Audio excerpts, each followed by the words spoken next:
can conduct elections up to late afternoon. And with those very few remarks, I beg to ask the Deputy Whip, Honorable Naomi Wako, to second. Madam Speaker, I second. Thank you.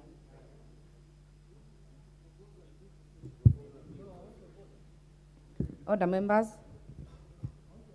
I then propose that pursuant to the provisions of Standing Order 33B, this House resolves to hold a morning sitting on Thursday, November 17th, 2022, commencing at 10 a.m. for purposes of conducting the election of members to the East African Legislative Assembly. Is that the mood of the House? That I put the question? I put the question. As many as are of that opinion say aye. As many as are of a contrary opinion say nay. No! The ayes have it.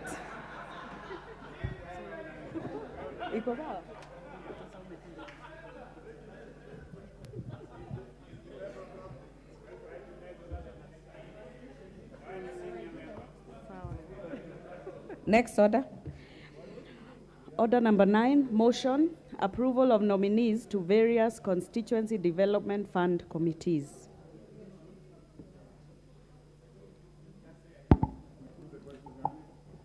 Madam Speaker, I rise to move the motion on the constituency development fund committees.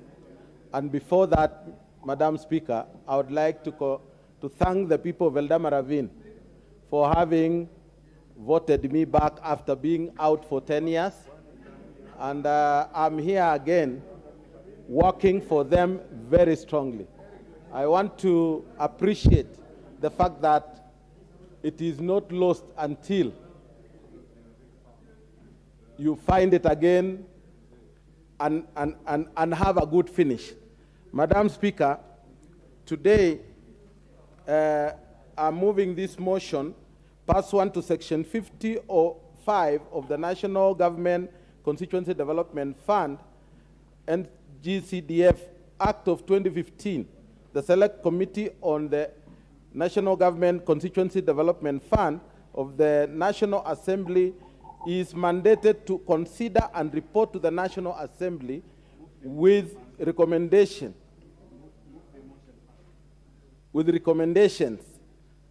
I'm moving the right now. Just 1 minute. Yeah, persons required to be approved by the National Assembly under this Act. Madam Speaker, that pursuant to provisions of Section 43(4) of the National Government Constituency Development Fund Act 2015 and paragraphs 5(2) and 10 of the National Government Constituency Development Fund Regulations 2016, this House approves the list of nominees for appointment to the following 124 constituencies, committees of the National Government Constituency Development Fund laid on the table of the House on Thursday, 10th, 2022. November 10th, 2022. Madam Speaker, I wish to confirm that we have received 124 constituencies, and also we shall be tabling some later tomorrow. But I want to urge the members who have not submitted to do so. Junet, you'll get your money. Yes, we are now going only to debate on this issue of 124. The others will follow, because I know many members are not yet into this list. Madam Speaker, we would like to, on my behalf. Honorable Tindi Mwale, what is out of order? Thank you, Madam Speaker. Madam Speaker, I rise on a point of order because the chair has indicated that we have members who have not submitted. Yet we have members who have submitted, and yet the names have not come to this House to be tabled. Which criteria are you using to bring the names? Do we have batches of names, or are we going short of the printing papers? Why is it that some old and greatest Order, constituencies, Honorable Mwale. like Butere, have not been tabled? Order, member. Thank you. The chair will continue to move the motion. We will have the chance to debate the motion. Those who have issues will raise it, and will raise their issues as they come. So please, go on. Madam Speaker, I'm moving this motion based on the 124 names, because there are others which we are still going to, which are under process. 70 and 31 will be laid on the floor of the House tomorrow. And I want to assure Madam Speaker. What is out of order, Dr. Pukose? You know, Madam Speaker, Honorable Sirma has partially moved the motion as per our standing orders.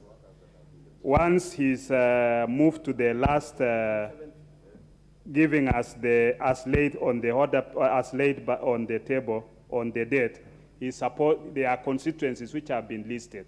If he wanted to shorten it out, he should say as per the order paper. Yes, but now he's starting to debate the constituencies and starting talking of other constituencies which have not even been put on the order paper, which is unprocedural. So he has to make it very clear. Thank you, Dr. Pukose. Honorable Chair, Honorable Musa Sirma, please move the motion as it is on the order paper and quote the 124 that are in the order paper. Madam Speaker, I have already mentioned that I am talking about the 124 which have been laid. Even today, the majority leader has already tabled 70. Order, member, Honorable Chair, please just hear us. Yes. You move the motion as Yes. is. I know. I know. You move the motion as it is. Yeah. I've done it. I have read. So don't tell us about the 70, the 124. I have already moved the motion, Madam Speaker. They have other issues they are looking for. But, Madam Speaker, let me repeat so that they can listen. If you are not listening, listen now. That pursuant to the provisions of Section 43(4) of the National Government Constituency Development Fund Act 2015 and paragraph 5(2) and 10 of the National Government Constituency Development Fund Regulations 2016, this House approves the list of nominees for appointment to the following 124 constituencies of the National Government Constituency Development Fund, laid on the table of the House on Thursday, November 10, 2022, as appended in today's order paper, Madam Speaker. Madam Speaker. Please continue. Now it's in order.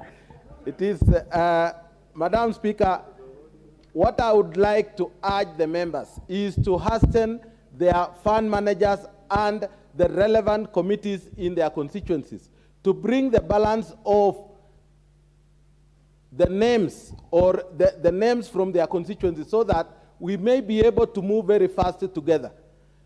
Madam Speaker, I know there are some members who are still, who have submitted, but still their names have not been part of the 124. But I want to urge that by the end of tomorrow, they will be happy because everything will be done. And Madam, I would like to ask the House to approve the list of nominees of 124 constituencies for appointment and gazettement by the board as the National Government Constituency Development Fund Committee members in the respective constituencies.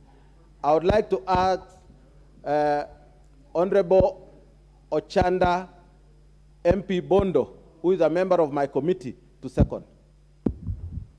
Honorable Ochanda. Okay, thank you, Madam Speaker. Now, as I rise to second this, Madam Speaker, let me make a few things straight. Number one, we are having these names here in batches because they were submitted in different times to the board. That's the first reason why these names are here in batches. So the first that are cleared by the board so far are 124. When names are submitted from the constituencies, there are criteria that are used. If you don't follow those criteria, chances are that there's back and forth between your fund account manager and the board. For example, if you don't nominate, if in the committee there is no disabled, you realize Honorable that Tindi delays Mwale, a what is out of constituency. order? Point of order, Madam Speaker. Is the member supposed to, first of all, second, then debate? Because he has started debating and defending before seconding. And procedurally. Yeah. Okay. Madam Speaker, you may want to guide this because I'm going to second even at the end of it. I'll be saying I second. So He's making his comments, but he'll second at the end. Yeah. I'm saying before I second, that was my first statement, there are these things that I want to make clear. And then I'll second in the end.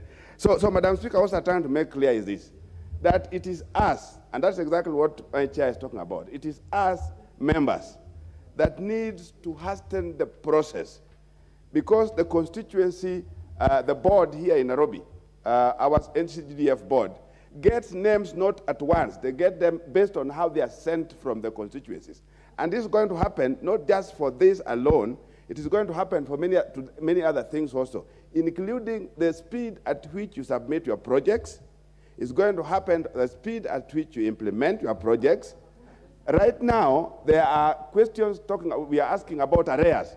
Arrears are issues that are now with the board based on some reasons that certain constituencies didn't do certain things as required in time. So, Mr. Speaker, Madam Speaker, what I'm saying now, and this is coming up, including a question that has been brought by a member. And now my leader here is asking, where is the money? The money can't be there until these names are gazetted. And the gazettement process is exactly what we have started. So the 120 names are going to be gazetted, and maybe they may be gazetted ahead of the others. So what we are trying to say is, Madam Speaker. Honorable Junet, order. Order. Order. I am looking at the cards here and I don't see you. Please, the mic is still with Honorable Ochanda.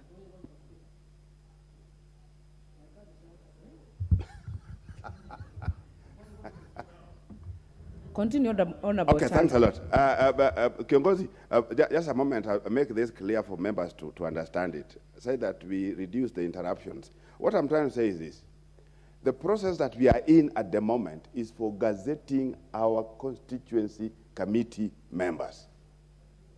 And it's one of the preconditions that we must have, such that when we are the issue of money comes in, you'll get money when the committees are in place.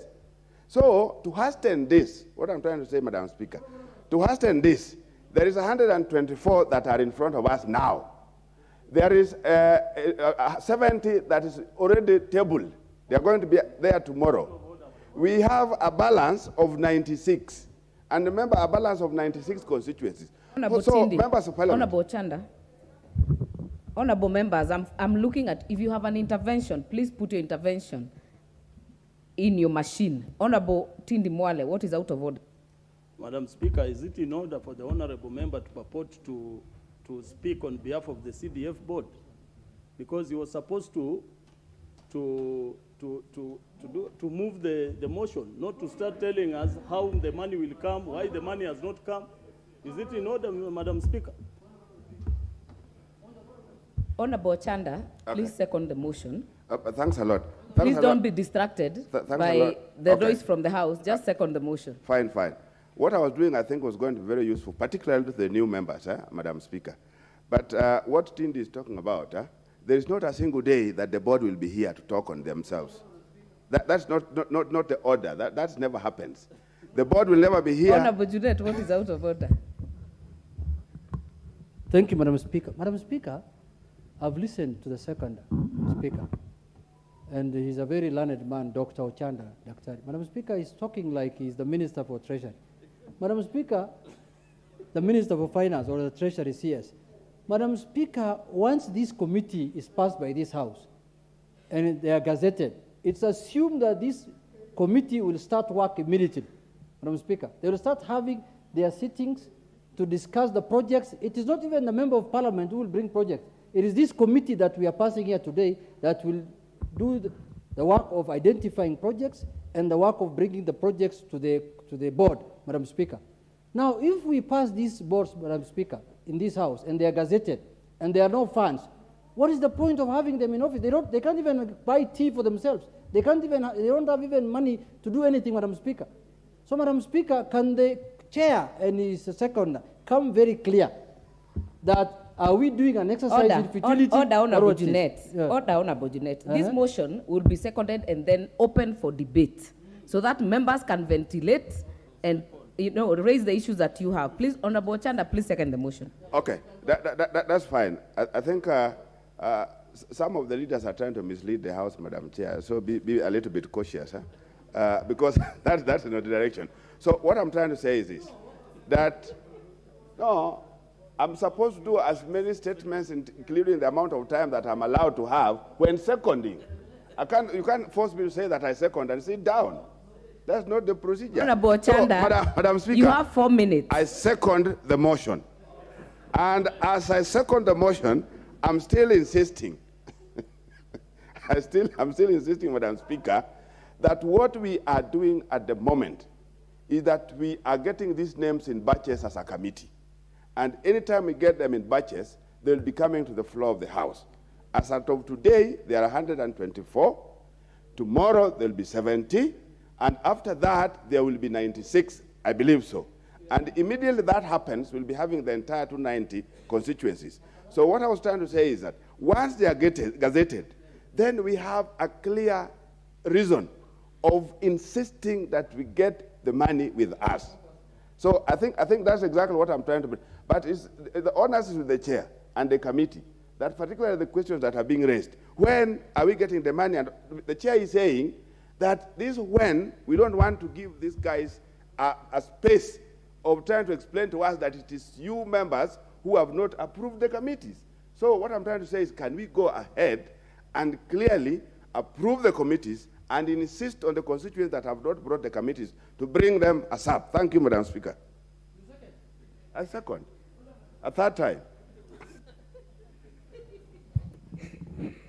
Thank you, Honourable Chanda. I now propose the question that pursuant to the provisions of Section 43(4) of the National Government Constituency Development Fund Act 2015 and paragraphs 5(2) and 10 of the National Government Constituencies Development Fund Regulations 2016, this House approves the list of nominees for appointment to the following 124 constituency committees of the National Government Constituency Development Fund, laid on the table of the House on Thursday, November 10, 2022, as per the appendix on the order paper.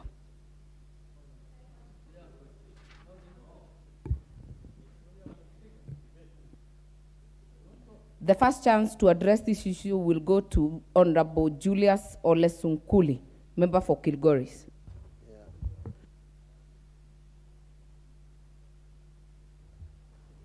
Madam Speaker, I wish to support this motion and to say that the names that have been presented have been thoroughly looked at, I'm sure, by the selecting authorities, and that we hope that this will now clear the way. Madam Speaker, there are two stories that seem to be here. One, and I listened carefully to my friend, the chairman of the committee, and his seconder, that indeed there is a need for this procedure to go through. We needed this committee in order for us to begin the exercise of actually actualizing the operations of CDF. And I listened to the undertones, the worrying undertones from my chief whip, Honorable Jeanette, as to whether this step will end here or it will actually end up in liquidation, or rather provision of the funds. Madam Speaker, it will be very important to listen to what the majority leader will tell us tomorrow, because that is very crucial. The people on the ground have done their part. They have selected members to the board, to the committees. And I realized, Madam Speaker, that when these positions were advertised, the bar was rather high, I must say, for this particular time. Sometime, in the past, the CDF teams were not required to have such rigorous requirements that, as I saw, these other ones we have selected today going through. We hope, therefore, that the government of the day will make sure that these committees that have been done very well will actually have a job to do.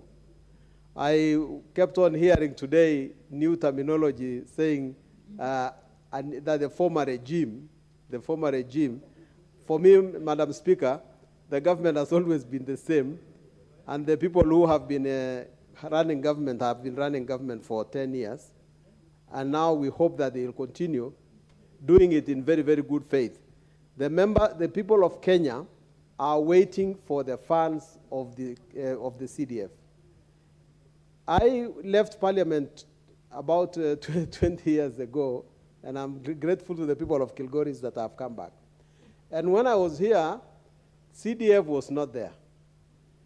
And Madam Speaker, we performed even though there was no CDF. But the amount of work we were able to do compared to what my successors later did was quite small. CDF has really made a difference. Even though it has so many enemies in this particular time, I must say that this is the fund that has actually helped the people of Kenya. And I'm always very surprised that even those who went to court to oppose CDF are saying that this is a noble fund and that nobody is arguing against its nobility.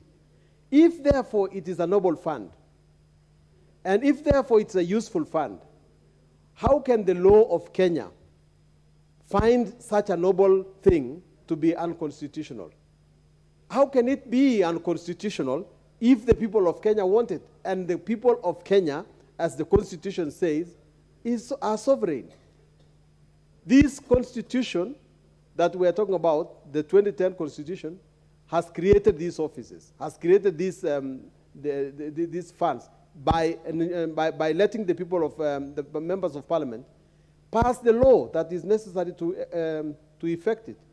I find that it is really a bad thing, in bad faith, for anybody who has seen the good work of CDF to say today that it is not constitutional. I want to urge the honorable members, particularly those of you who are in government, to ensure that the National Treasury disburses the funds when we have gazetted this team. Do not bring us around in circles again and say there was another full stop or another comma that was not made. The gazettement of the committees should be sufficient to be able to say that we now are ready to receive our funds. And we are also looking forward to seeing the auditors' reports when they come, so that we ensure that these funds were always used well, because in going forward, we will oversight the use of CDF so that it can give our people value for money.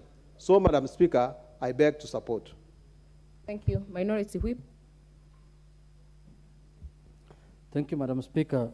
Madam Speaker, I stand to support the motion, but with a very heavy heart. Madam Speaker, we should not be, as a house, we should not be doing an exercise in futility. You can see very well that there is a very serious conspiracy against the CDF in this country, especially by the executive and now by the judiciary. Madam Speaker, this is a fund that has transformed people's lives in this country. I was in my constituency over this weekend, Madam Speaker. And Madam Speaker, people don't have money to go to school. Children don't have school fees. And schools are returning them back to their homes, Madam Speaker. Where do you want them to go? The government is not giving them money to go to school. There is no bursary. The counties that we are being told these funds should be channeled through are not giving bursary to children. The only source that they had of getting school fees is the Constituency Development Fund. You can see The list that have been tabled here by the chairman of the CDF committee, Honorable Sirma, there is no single name of a member of parliament in those committees. You do not hear that Honorable Junaid Mohammed is a member of the Suna East Constituency Fund Committee. I expected him to say that.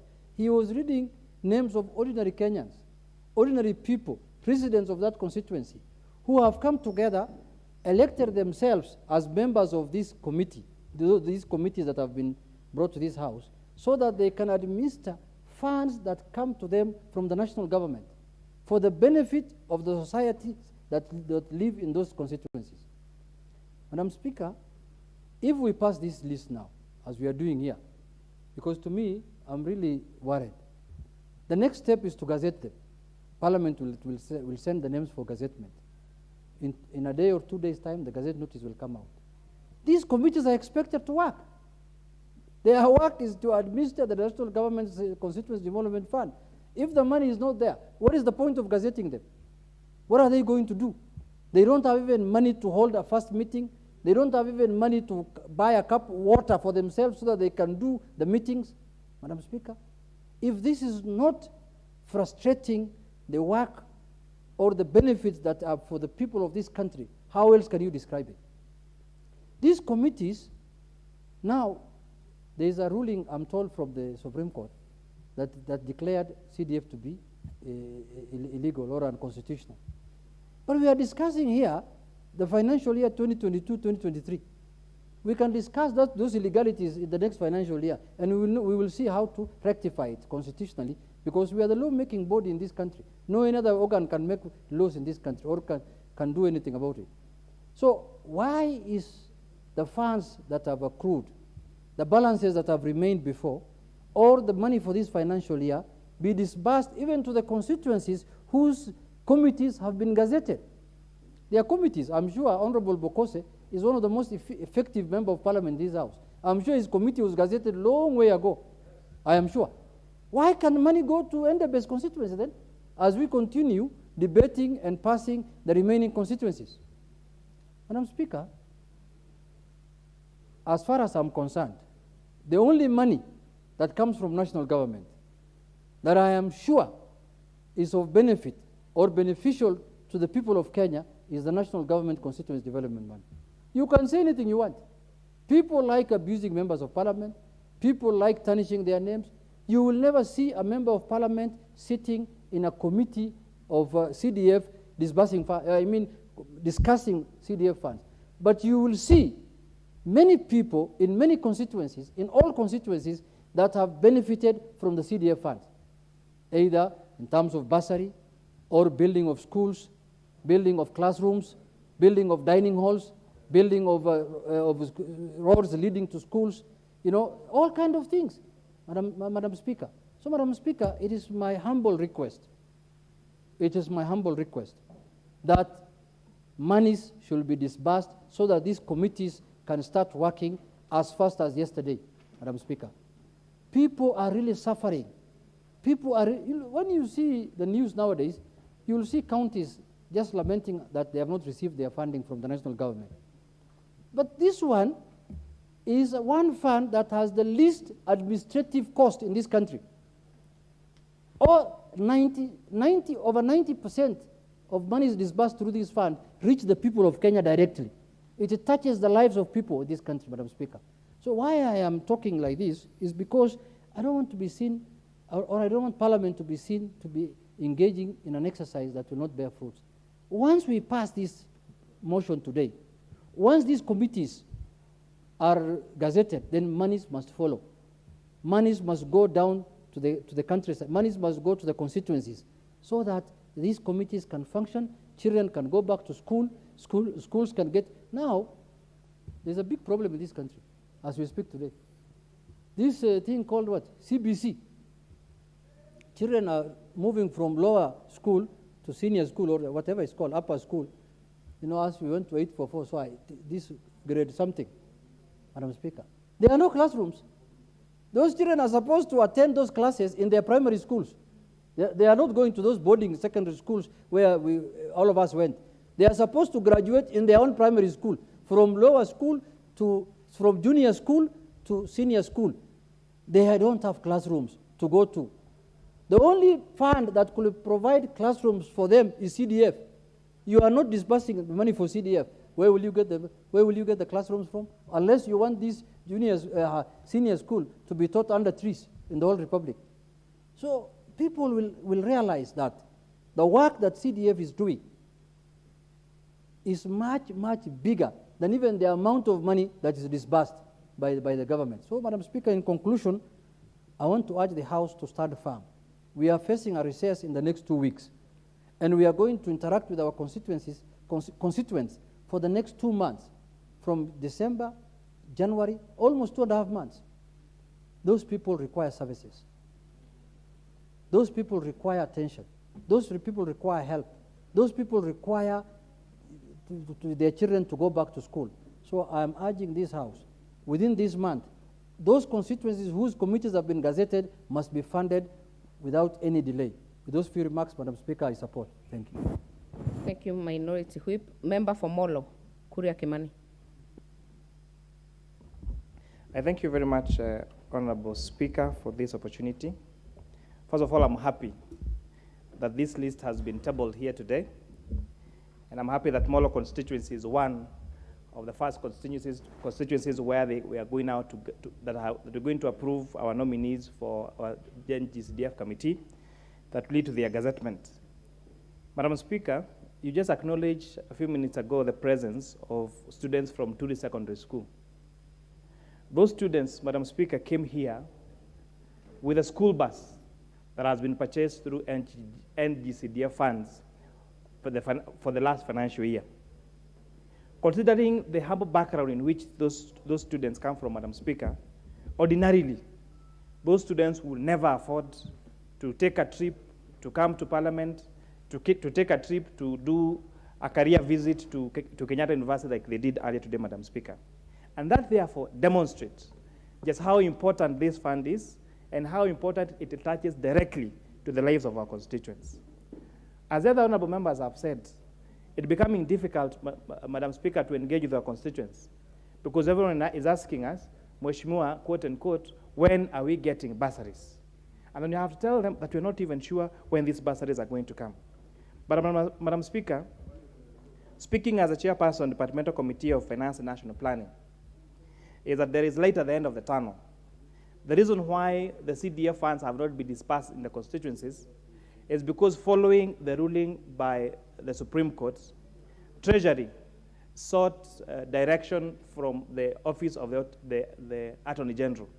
And Madam Speaker, I want to inform this House that the Committee on Finance will make sure that we fast track the response by the Auditor General, we'll fast track the response from the Attorney General so that these funds now can be dispersed to our constituencies so that work can begin, Madam Speaker. In Molo, for example, we were able to transform our schools by making sure that now 90% of our day schools have complete and equipped science laboratories. Something that would have been a barrage, Madam Speaker, without this fund. Because comparing with the money that is sent through the Ministry of Education to our schools for infrastructure development, very few of those projects, very few of those monies are utilized properly, and the ones that are, the cost at which they are done is almost double that, is double the cost that is being done by NGCDF. Madam Speaker, you will notice, you will do a class in a primary school, and the county government will do a class, an ECD class. But if you compare the quality done by the county government and the quality done by NGCDF for the same structure, the difference is as heaven and earth. And you notice the counties will spend double the amount of money that's spent by NCDF. And therefore this, Madam Speaker, doesn't, just shows how important this fund is in the value for money it gives us. Leave alone, Madam Speaker, in addition to its contribution to economic development. Because when those constructions are going on in our constituencies, our contractors are local contractors. So they're able to get cement from the nearest hardware, they're able to get sand from the nearest quarry, they're able to get building stones from the nearest quarry. And therefore, Madam Speaker, you find that these monies are able to find themselves back to the pockets of 190 by the provision of these services, Madam Speaker. The issue about pending bills and how much the balances that have not been dispersed to our constituencies, we really urge Treasury, and we're not urging them, we are informing them that those arrears have to be paid to our constituencies. There were commitments paid because, unlike other government projects, NGZF projects, before we approve them, we go for public participation. We do outline the projects that we want to do. We make commitments to the schools and to wherever else those projects are done, that these projects are going to be done. So when that money is not disbursed, it means that that this promise is not kept. And we end up being like all the other pending bills that exist in other ministries. And at least people know, or Kenyans know, that if an NGCDF project has been earmarked to be done, they are first of all 100% sure that's going to be done. And even the people that are given the task to do that work, they are 100% sure that they are going to be paid when that work is completed. And therefore, this seems to be, the pending, the areas, Madam Speaker, seem to be aimed at, because this parliament has pronounced itself on the issue of pending bills very firmly. Then the issue of delaying the release of these funds seems now to depict as, or this fund as, like all the other government projects that delay in their implementation and delay in their payments. And with that, Madam Speaker, I really support this. Thank you. Thank you, Honourable Member. The next chance will go to the member for Rangwe, Lillian Gogo. Thank you so much. Honourable Speaker, thank you for the good work you're doing at the bench as you navigate through building our nation. On the matter of on the floor of the House, very well spoken by people who've spoken ahead of me. I only wanted to bring to the attention of the Honourable Chair of Finance and MP for Molo, who is my friend, that Honourable, it is important that you talk about not wanting to fast track. This should have been done because this is a matter that was raised even last week. Even the other week, the matter CDF was raised. And in 3 weeks' time, we're still talking about fast tracking. We honestly need this matter CDF expedited and money sent to the constituencies. We need this matter, Honourable Speaker. We need a situation where this money is already at the constituencies. The NGCDF, Honourable Speaker, is money that the government disburses and is felt by the common man. It is felt by the common mwananchi. If there is any work that even our youth do at the ground level, we have a problem with unemployment in this country. And when this money is at the constituency level, it employs our youth when they are doing the structures, when they are doing the roads, when they are working on the buildings, Honourable Speaker. And it also gives equity, Honourable Speaker. It is disbursed to constituencies across board. NGCDF funds is disbursed to every constituency. And I even like the idea that if there is a ward, that there is a constituency that has more wards, more funds will be taken to these particular wards. So I rise to support what is on the floor of the House, but at the same time, I want to insist, Honourable Speaker, that we should not be a House that just keeps talking. We talk, we even threaten we are going to stop the House business, but at the same time, we are just going round and round in circles when we are representing our people. Honourable Speaker, the matter CDF touches the poor of the poorest of Kenyans. From my constituency, Rangwe constituency, it is through CDF since independence that our schools have had to touch on buses. Very small schools that are not able to do funds and even have students in this school go for tours, go for scientific tours, go for music festivals, go for drama festivals. It is through NGCDF. And it is not matter school only.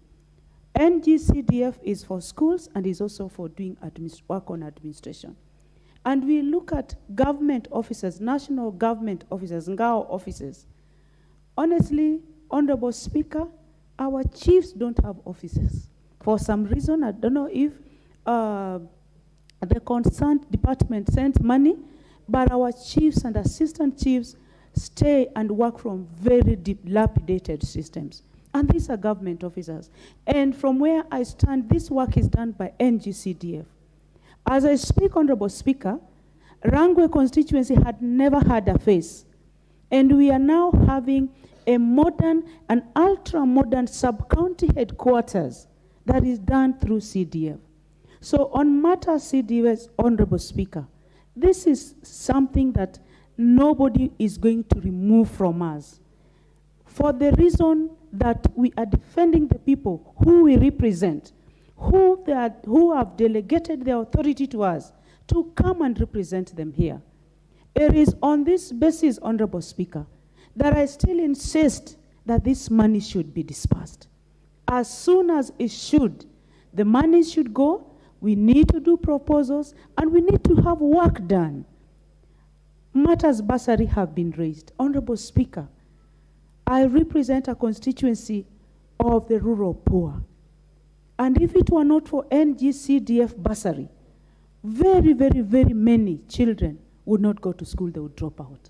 And we need this money, and especially that January is coming, to process it through, to have vetting, so that the rightful students who qualify may get this NGCDF bursary. So I support and I say, Honorable Speaker, that as much as possible, the chair NGCDF, who is also my friend and brother, go out of your way and let these monies hit the accounts of the various constituencies so that work and more work can be done. We want to be a working nation. We want to see a difference, Honorable Speaker. We want to be seen to be of concern and of value to the people who elected us. I want to quote the former Speaker of National Assembly, the Honorable Justin, who is now the Attorney General. He said that it is very, very difficult to find somebody behind this door being called an honorable member of the National Assembly. And the single most reason, Honorable Speaker, why we come here is for our people. So all energy and anything, any matter touching on our people should be our single most and serious agenda in this House. So I say, without fear of contradiction, Honorable Speaker, that this matter CDF, Honorable Speaker, we need to work on it, and with the speed that it deserves, and that the money should go to the various accounts of the constituencies so that we can work in support even of the current government that wants to deliver to the people of Kenya. Thank you. I thank you, Honorable Speaker. Thank you, Honorable Goga. The next chance will go to the member for Bomet East, Honorable Richard Yegon.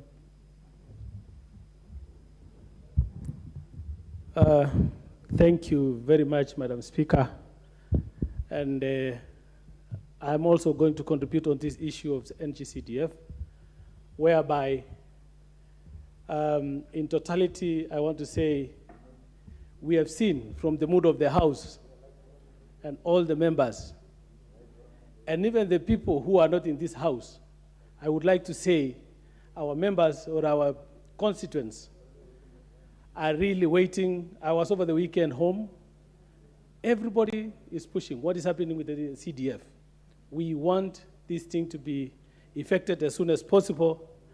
And as I said earlier, no one in this August House will for sure come back if we are not going to be given this CDF. Everybody have known and have come to become used to this very noble fund, which is being managed and supervised by the members of parliament. We are in total support of this. In fact, the most fundamental thing I was asking myself, or the question, is that if Treasury is not trying to release the funds, and we have this body called NGCDF, including the board, and the management,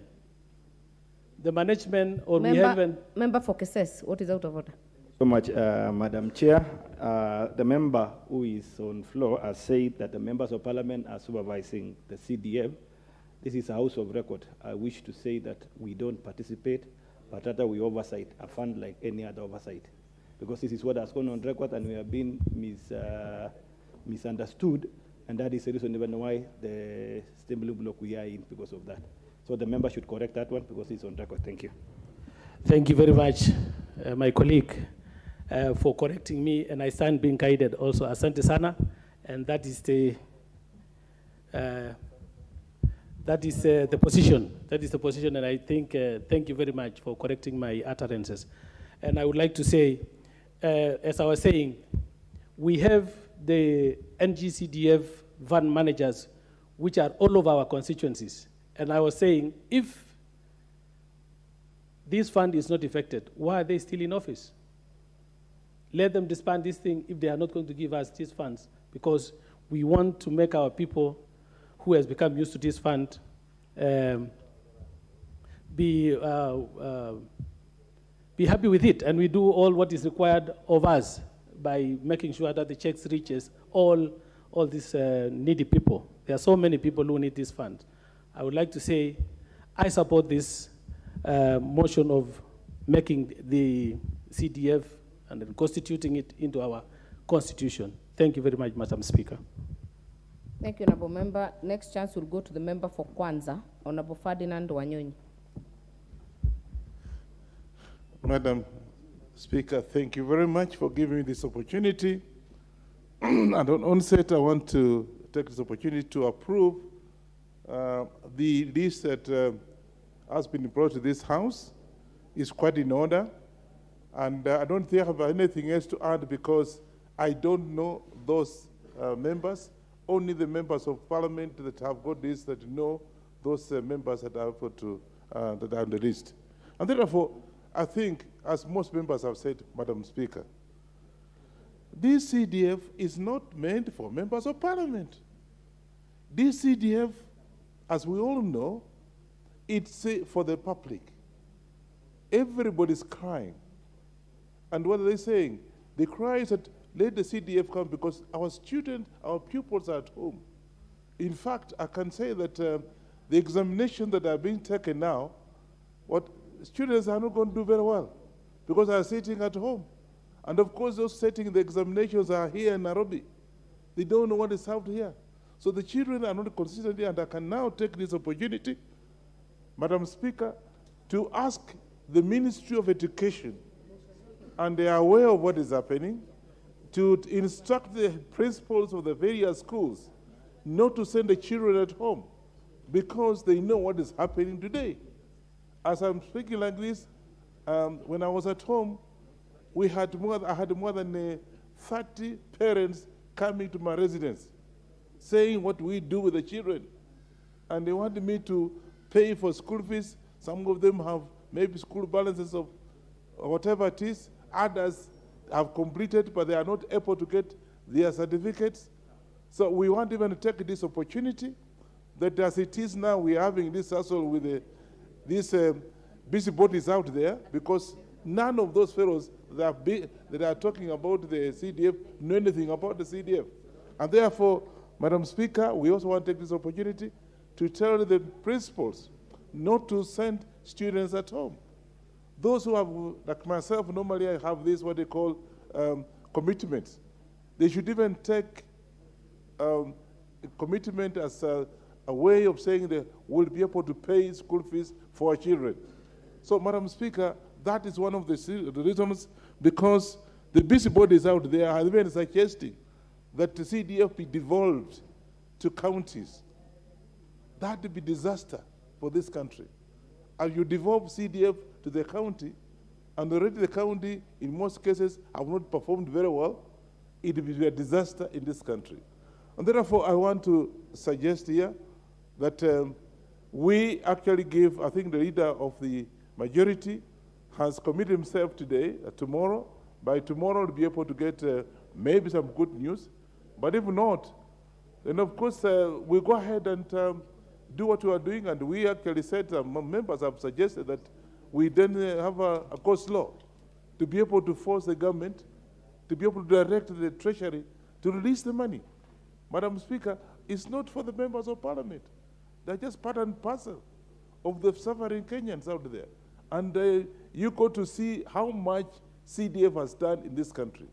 And everybody has agreed that the CDF has done so much in terms of infrastructure, in terms of colleges, in some of the colleges, some of the administrative units, in my case, a lot of administrative units, about, I don't know how they are.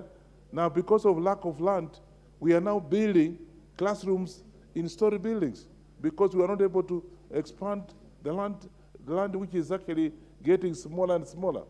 So, Madam Speaker, I want to take this opportunity and tell those busybodies out there that are running around saying, okay, at CDF should wait, you know, this is for the members of parliament. We only oversight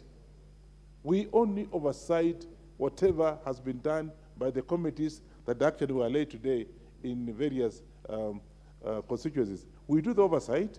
They do whatever, they come up with the BQ to see how much it's going to cost, whatever project. Then after that, we look at it and say, okay, go ahead. But we don't take part in disbursement of the CDF. CDF is for the people and for the members of the public. We are now tired of this thing. Please, whoever is there, let him release the money so they can be able to do other businesses. With those few remarks, Madam Speaker, I want to say I want to support this motion and look forward to getting good news tomorrow when the leader of the majority comes to this parliament. Asante sana. Thank you so much. Member for Kilifi South, Honorable Chonga. Thank you, and thank you very much, Madam Speaker. Honorable Kuria Kimani, what's out of order?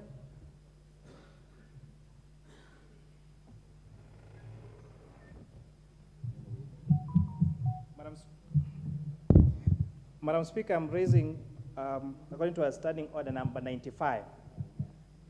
This debate, Madam Speaker, is just the approval of names of members of the NGCDF committees in 180 constituencies. We'll have some 90 others to debate. And because this is the content, this is not on the content of NGCDF, and I know we have an important motion on the approval of YALA coming after this. I implore on you, Madam Speaker, according to stand number 95, to call upon the mover to reply. That is well noted, but I'll give Honorable Ken Chonga to finish. Thank you again, Madam Speaker. Wait, Honorable Member. After you finish, then we'll put the question on the issue raised by Honorable Kuria Kimani.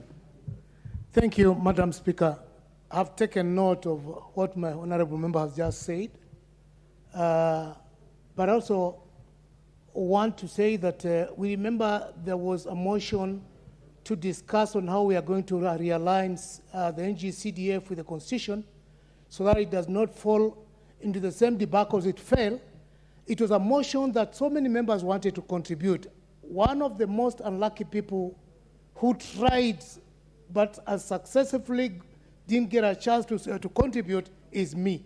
So if I'm allowed also, I will take only 1 minute. But first of all, Madam Speaker, I wanted to make a clarification. Honorable Member, you already have the floor. You have 8 minutes to finish. Thank you very much. If you can finish earlier, the better.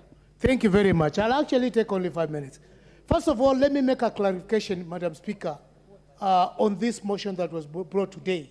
I heard the mover of the motion saying that he has presented 124, if I'm not correct, constituencies which have submitted the names of the board members who are supposed to be approved and be gazetted. The clarification that I want to seek, and I want to go on record on this matter, is that the names that have been submitted for the members of the CDF board for Kilifi South constituency, as per the supplementary paper that we have in hand right now, are different from the names that the board, the names that were submitted by the fund manager from Kilifi South. So I would first of all wish to seek an amendment to that list.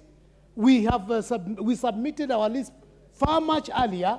The CDF board has them so that they can actually match what we submitted and not what is here. Two, Madam Speaker,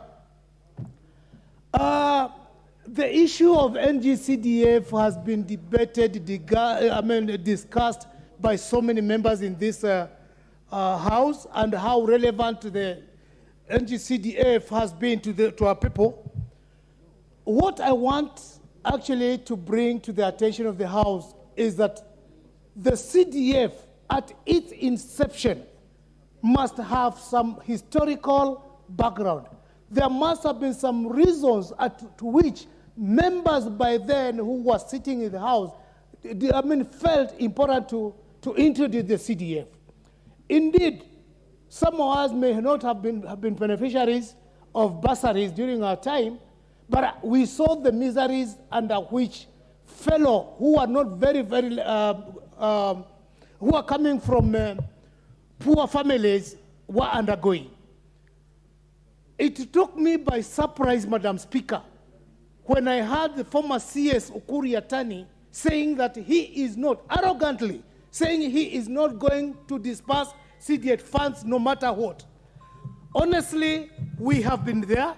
We are the custodians of the lives of our people when it comes to matters of, more especially, education and security. We have people who actually cannot even afford a meal. So such a person, to tell him to afford school fees actually is like you are telling him you will take him to the moon without knowing how he's going to get there. The CDF has played a very, very vital role. So many families are actually where they are today because of CDF. Madam Speaker, I run a foundation by the name Kenchonga Foundation. My foundation is purely educating the young boys and girls who come from most underprivileged families, which even if you give them a bursary, they may not be able to continue with their studies. And therefore, it doesn't take anyone to go to school to understand what is going on in those villages. To be very honest, those who ruled NGCDF as illegal and unconstitutional, if I was given an opportunity, I would actually recommend the BIGO for psychiatric observation. Because what is going on the ground is real. We are not fighting for CDF to stay for the benefit of ourselves. It is for the posterity of the generation that is going to come. And indeed, there are so many families, even as we speak today, Madam Speaker, there are so many children who are at home. They are not in school. We have used our salaries. If the bursary we are disbursing is not enough, how can a salary be sufficient enough to take care of all the poor boys and girls who are out there? Something needs to be done, and something needs to be done urgently. The members of parliament are not going to be members of parliament forever. Time will come where they'll have to give way, either by age, either by being unpopular, either by death. But for the generations that are coming, we have the custodians on how they are going to be in the future. So, Madam Speaker, mine, first of all, is to request the amendment of the names, not only from me. If there is any other constituency that has been affected in a similar way, those amendments be done timely, so that the gazettement can be done timely. And two, the relevant bodies move very fast to make sure the lives of the poor boys and girls out there doesn't get jeopardized because of people who actually do not understand what it means to disburse the CDF to the constituencies. Thank you, Madam Speaker, for giving me that opportunity.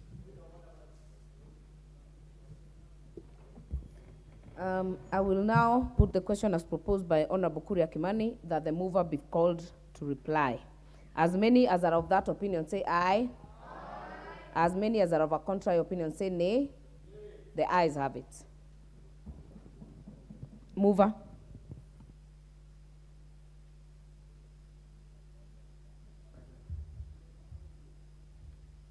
Madam Speaker, thank you I want to thank all the members who have contributed to this motion. And I would like to take particular interest in the interest of members, and especially when we are talking about the bursary, which is coming up very soon. The members will be at home for almost 2 months, and they need to work with their constituents using, what's wrong? When they will be moving around in terms of how they are going to improve the lives of our people. I would also like to thank the correction of a member that this committee is not a committee of members of parliament, but there is a committee who elect, because these people were elected from that constituency. And therefore, the busybodies who have always fought CDF may get an opportunity when we do a wrong statement to the effect that these are members selected by the members of parliament. I also want to ask the members that these issues will come to rest very soon, because those who have not seen their names in the 124 will be done in the next few days, and we should have all the names of the members who have been elected in the various committees. For the Honorable Chonga of Kilifi, I would like to urge and every other member who sees any mistake in their list, in the list which have been submitted by the fund managers, to write directly to the CEO of the CDF so that those names are amended accordingly, so that we do not have two names, one owned by the fund manager, another one owned by the CDF national office, which is here. Madam Speaker, this is a matter which can never be left to the busybodies to dictate how Kenyans are going to be poor. I don't know if one can imagine that we were still doing the same harambes. I came to this house, Madam Speaker, when we were doing harambes for schools. There was no CDF, and I want to thank our member who is no longer in this house, Engineer Karue, who did a good job in terms of bringing this CDF. And what we want is, we want this CDF to be even entrenched in the Constitution as by the bill which is ongoing in this house. And I want everybody, I want to ask everybody who is in this house to really support, and we go for public participation so that we defeat those people who would like to make Kenyans poor. Because anybody opposing CDF is a sadist who would like to have this country in a bad state whereby children from poor families may not go to school. Madam Speaker, with those remarks, I want to say I wish to move that we approve the list as appended on the list. I wish to move. You moved to reply. Yes, I move to reply. Thank you. Members, honorable members, under Standing Order 53.3, and for obvious reasons, I would defer the putting of the question to another time. Next order. Order number 10, motion, report on election of members to the East African Legislative Assembly.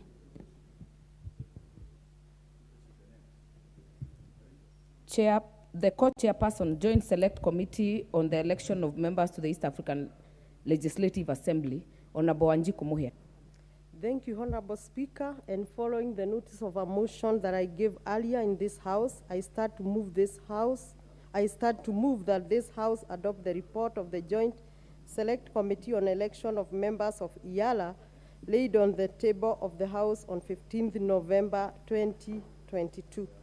Honorable Speaker, East African Legislative Assembly is an independent legislative arm of East Africa, established under Article 9 and has a membership of 9 members from each partner state.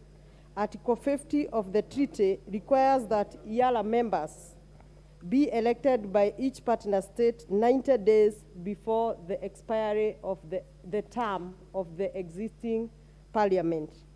Article 49 of EAC treaty establishes that IALA, like many other parliaments, has 3 roles: legislative, oversight, and representation. Honorable Speaker, the 4th IALA is coming to an end on 17th of December, and it is from this background that the Senate and the National Assembly established a select joint committee of 7 membership from each house to deliberate and make a roadmap following the rules, regulation, and the treaty, and oversee the whole process of election of members of IALA. Honorable Speaker, with that then, the membership from this house were co-chaired by Honorable Wanjiku Muhia, myself, and Senate by Honorable Daniel Kitonga Maanzo, EBS MP. On 25th of October, this joint committee sat down to make the said roadmap and stipulated how the process would go according to the rules of East African Legislative Assembly Act and according to the treaty and also according to our constitution, considering that this election is also based on the constitution of each partner state. Therefore, the presiding officers, who are the clerks of both houses, National Assembly and the Senate, did place a gazette notice number 13031 dated 26th of October to advertise so that interested candidates from the whole Republic of Kenya would make application. Honorable Speaker, on 2nd of November by 5 p.m., this advertisement was closed and a total of 348 applicants had submitted their applications. Out of these, reconciliation was done because some candidates applied as much as 4 times through email, through clerk of Senate, through clerk of National Assembly. Even some candidates applied for the wrong applications, like one candidate was seeking to be a driver in IALA. And as such, our clerks did reconciliation and remained with a total of 287 applicants. Therefore, on 7th of November, on 9th of November, as per the rules, this was the nomination date, and the nomination day means that the party leaders, both coalitions and independent candidates, provide the names and applications of their candidate of choice, and this happened on 9th of November. 2 days are given to the public to scrutinize the nominees, bring in memoranda, any complaint, lodge any complaint at the place provided in a gazette notice, that is the county hall, and this happened on 10th and 11th, and by on 11th of November, the presiding officers forwarded the documents to the Joint Select Committee. This included the complaints lodged by the members of the public. Honorable Speaker, the process allowed many independent candidates as much as possible, because in our constitution, every person is eligible for any election. A total of 42 candidates were shortlisted, 42 independent candidates. But out of 42, only one candidate by the name Duncan Washira Degwa, who qualified then on that nomination date in terms of the documents that were required. In that regard, as this House knows that only IBC and political parties' office can identify if a candidate really qualifies to be an independent, the presiding officers did forward the names and the documents of this independent candidate to the IBC, and the IBC did confirm through a letter that this candidate also fell short of the threshold as per the Election Act, because his 1,000 signatures were not all accurate as far as IBC is concerned. Honorable Speaker, the party nominees faced the same test as independent, so the process was fair to all. And the IBC confirmed them being validly registered as voters, and we have therefore recommended that they be considered for the election, and the members nominated are as follows. The Kenya Kwanza Coalition, or Kenya Kwanza Alliance, there were 5 slots, and the rules require that 5 slots be multiplied by 3, so we required 15 candidates. This is to give the voters from both houses a choice to make in the election. So the 15 candidates nominated provided the joint committee through presiding officers by the party leaders of Kenya Kwanza Alliance are as follows. Number 1, Honorable Aden Abdikadir Oman. May I repeat that? Honorable Dr. Aden Abdikadir Omar. And in the report is indicated male and the ID. For interest of time, I only read the names. Number 2, Busaidi Salim Mohammed. Number 3, Charles Frederick Muteti.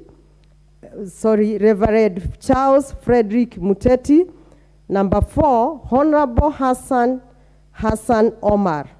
Number 5, Honorable Iman Falhada Deko.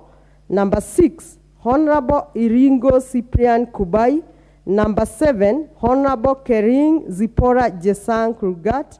Number 8, Kuko Jonas Misito Vincent. Number 9, Rebecca Lowoya. Number 10, Mwangi Godfrey Maina. Number 11, Nyambane Joel Okengo. Number 12, Honorable Sankok David, may I repeat that? Honorable David Olesankok. Number 13, Sheikh Yasar Ali.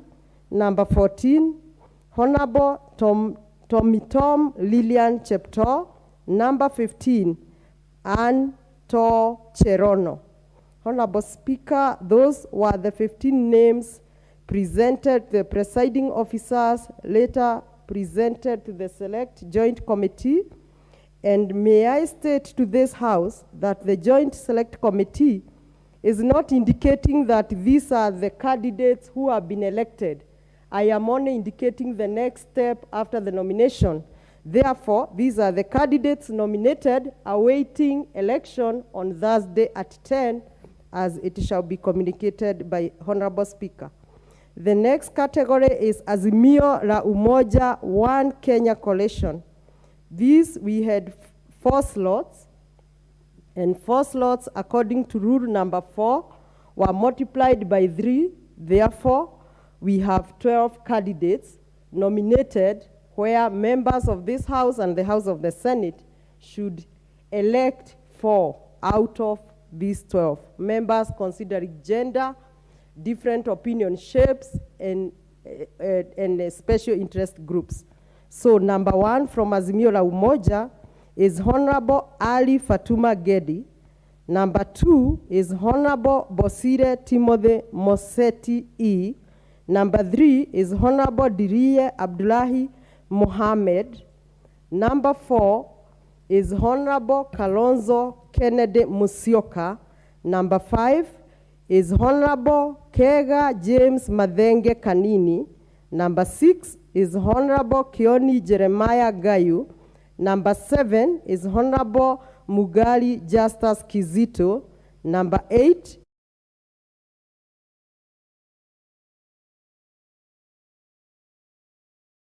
is a school. Number 10 is Honorable Deti Helen Mweni. Number 11, Odinga Imgad Winnie. Number 12, Shabar Suleiman Said. Those are the nominees that we expect honorable members to come and elect on Thursday. Honorable Speaker, as I conclude,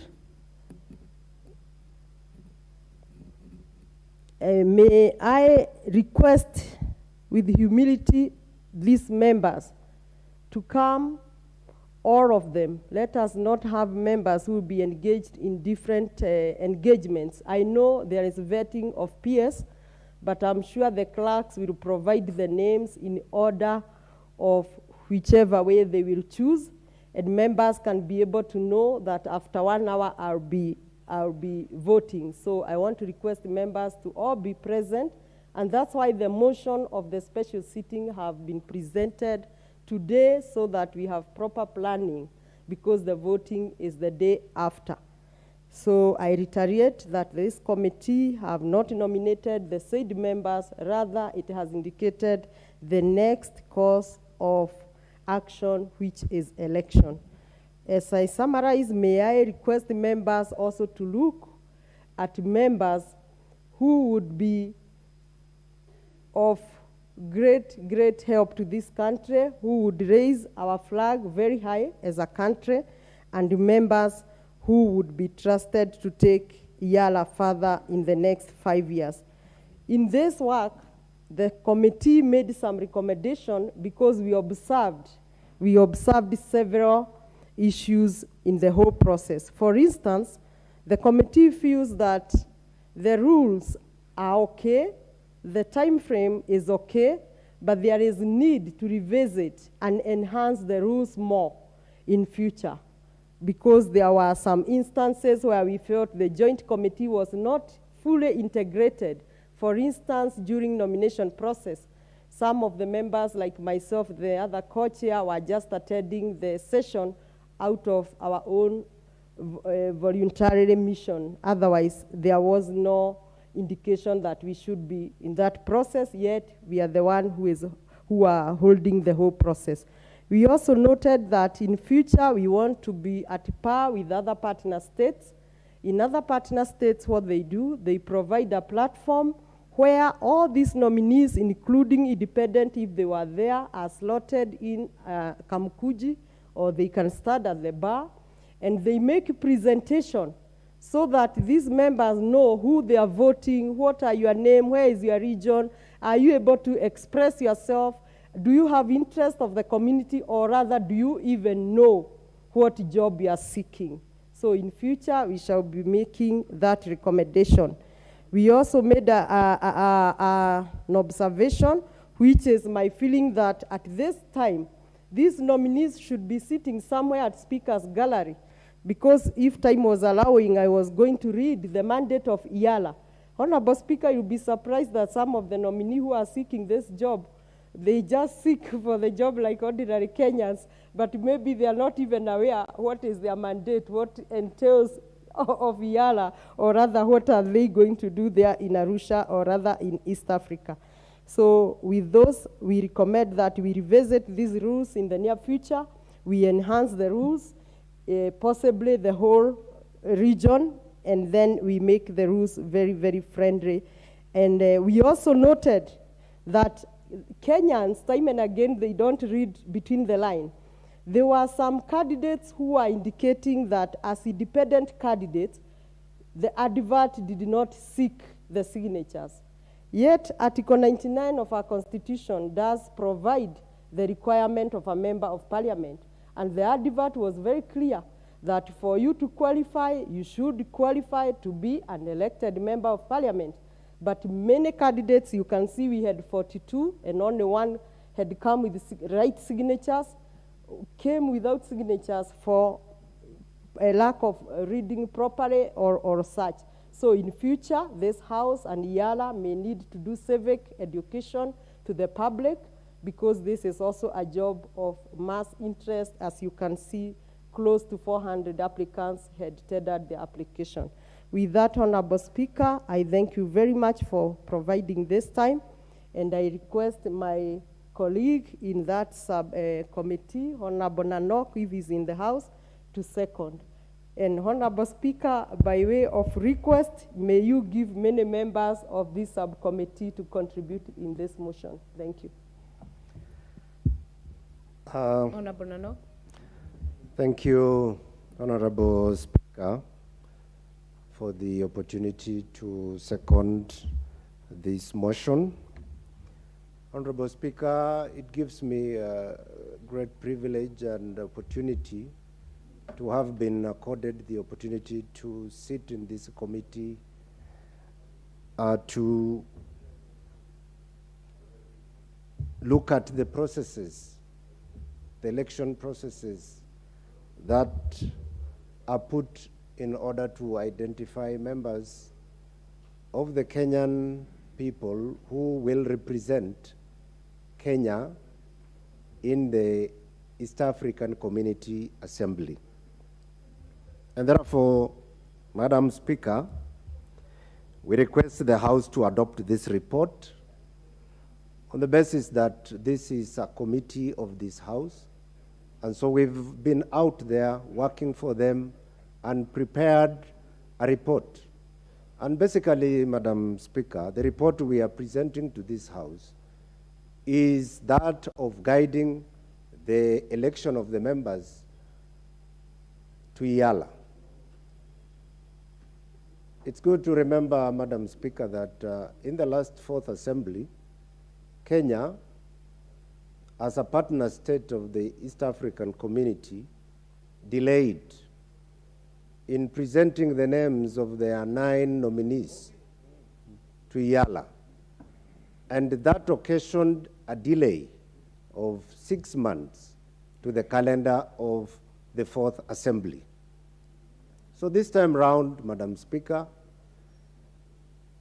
this House or Parliament of Kenya has gone ahead to try and fit into the program of East African Community so that we do not delay that process or that House again. And that is the reason why, Madam Speaker, the strict timelines that were put for the election of these members or the nomination of the members to be elected, we as a committee tried to abide by it. As you've heard my co-chair move, we started on the 25th of October, and by the 12th of November, Madam Speaker, we were almost done with that process of guiding the election process. And so here today, we are presenting to this House the names of the nominees that will be considered for election as members of the Yala Assembly from Kenya. That election, as we've been advised by the Speaker, will be conducted on Thursday of this week. And in the time, the calendar of the elections, Madam Speaker, these members will be required to actually be transmitted on the 18th of November to the East African Legislative Assembly.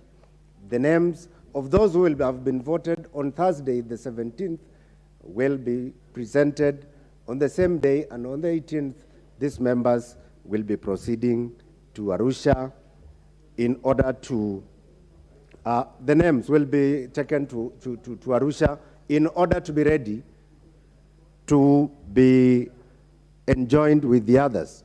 It is also informed, we were also informed, Madam Speaker, that the rest of the partner states have actually nominated their members, and therefore they are ready. And this assembly, therefore the Fifth Assembly, will be in a position to actually take off within the required time. Madam Speaker, the process of nomination, identifying the advertisement of the positions to the public so that they can apply, followed very strict timeline. If you look at the way the advert came out, the members of the public had only 7 days to be able to make the application. And from that time when the advert was put out on the 26th of October, up to the 2nd, then the calendar kept running without resting, without any gaps in between, where the members put in the application by the 2nd, the vetting process was undertaken within 1 week, Within the 1 week after the applications were put in, the parties were called upon to be able to scrutinize the names of the members that had applied. And Madam Speaker and the House, a total of 348 applicants actually put in their applications, as the co-chair said. Most of them under the party candidates, but a good number of them, I think 69 if I remember the numbers, were independent candidates. And it was unfortunate that some of the applicants, particularly the independent ones, almost all of them, were unable to meet the IBC threshold of independent candidates as required by law in this country. And that is how we've ended up not having one single candidate being presented to this House as an independent candidate. We've ended up having to have a ballot paper that is going to have two sets of names, Madam Speaker and the House. Those two sets will be for the coalitions that are in this House or represented in this House. 15 of them from Kenya Kwanza coalition and 12 of them for the Azimio La Umoja coalition, where members of this House are going to have the opportunity to pick or elect 5 out of the 15 for the Kenya Kwanza coalition and 4 out of the 12 for the Azimio La Umoja coalition. And that will give us our 9 members to be sent to the East African Legislative Assembly representing Kenya. Madam Speaker, as a committee or a joint committee of Parliament, we had the opportunity to interact with the rules that govern the elections of the YALA members, and some of the observations that we made as a committee, we have presented, or my co-chair has already presented some of those recommendations to the House, that it would be important that the Joint Select Committee, going forward in future, be given a more prominent role, Madam Chair, particularly so on questions of looking at the nomination lists right from the onset, so that they can appreciate what the members of the public who are applying are actually going through. Because the ones who are given that task were actually the presiding officers, who in this case were the clerks of the 2 houses. Madam Speaker, it is going to be important to give a formal campaign time to the members that are going to be elected. Otherwise, without interacting with those members, it might be difficult for the members here to be able to actually elect some of these members. And so, Madam Chair, going forward in the future, that platform needs to be considered so that the members of Parliament are able to elect from a point of knowledge. Madam Speaker, with those many remarks, I want to second and say the report is before the House, ready for voting on Thursday. Thank you. Honourable members, I therefore propose the question that pursuant to the provisions of Article 50 of the Treaty for the Establishment of the East African Community and Rule 13.5 of the East African Legislative Assembly elections of members of the Assembly rules, this House adopts the report of the Joint Select Committee on the election of members to the East African Legislative Assembly on its consideration of the names and nomination papers of the duly nominated candidates for election as members of East African Legislative Assembly laid on the table of the House on Tuesday, November 15th, 2022.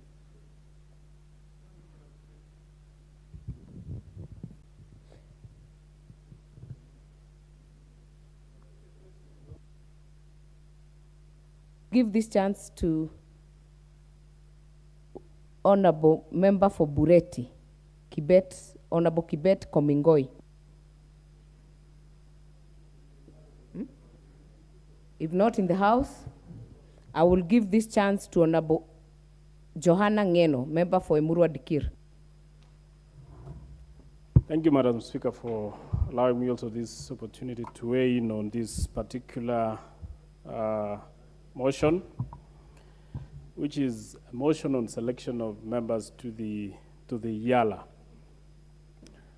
Madam Speaker, I wish to support the committee, and I believe that during the election, during that particular moment, Madam Speaker, when we'll be electing those particular members, we will have an opportunity to know who among us the 15 will be the 9, or who among us the 30 will be the 9 who will represent our country in the East African Parliament.